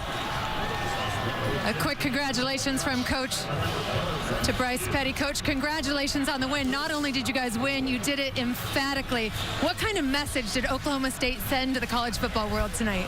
Well, we've got really good kids that play hard, and I'm very proud of their preparation, and they've come together as a group, 6-7 weeks ago, and they continue to work hard, and our defense is playing pretty good right now, and offensively we had a pretty good night as well. I'd say so indeed. And Coach, at halftime you told me you needed to keep that aggressive mindset. How did that confidence and that mindset help you in the second half? Well, our coaches on both sides of the ball did a great job with adjustments, and we came out with a little check system, and they pressed us, and we were able to hit the big throw early in the second half to kind of set the tone. So you have to give the credits to the players. The players make the plays, and they make a decision to be a good football team. That's what happens. Coach, you guys have now won 7 straight. What changed after that loss to West Virginia? Well, I think we created an identity. Our defense carried us through the majority of the season. As the offense continued to get a little better, our kicking game has been really good, and we've been fortunate. We have really good kids. We stayed fairly healthy. They believe in each other, and they work hard. Coach, you're shivering after that Gatorade bath. I'll ask you one last question. We saw you dance in the locker room after the win last week. Can you give us a little preview of what we might see in the locker room this week? I'd actually forgot about it, and I'm sure they're going to want to do it again. And 2 weeks in a row is hard on my knees. So, but anyway, if that's what they asked, then the coach has got to do it. For a win like this, I think you can muster it up. We'll ice your knees tomorrow, Coach. Okay, thank you. Congrats. Okay, 49-17. Oklahoma State all over Baylor here tonight in Stillwater. 7-1 in the conference. They jumped to first place, leading Baylor and Texas right now. And of course, Bedlam left. And Herbie, your final thought? Yeah, just a game where Oklahoma State started in the trenches, where they dominated. Clint Chelf, a phenomenal game in rhythm the entire game, 19 of 25 for 370 yards. And of course, Glenn Spencer in that defense, a marvelous job in how they defended such an explosive Baylor offense. Herbie, let's go to Columbia, Missouri next week. Let's go see Mizzou and see if Johnny Manziel and Texas A&M. Are you in for that one? Let's do it. All right.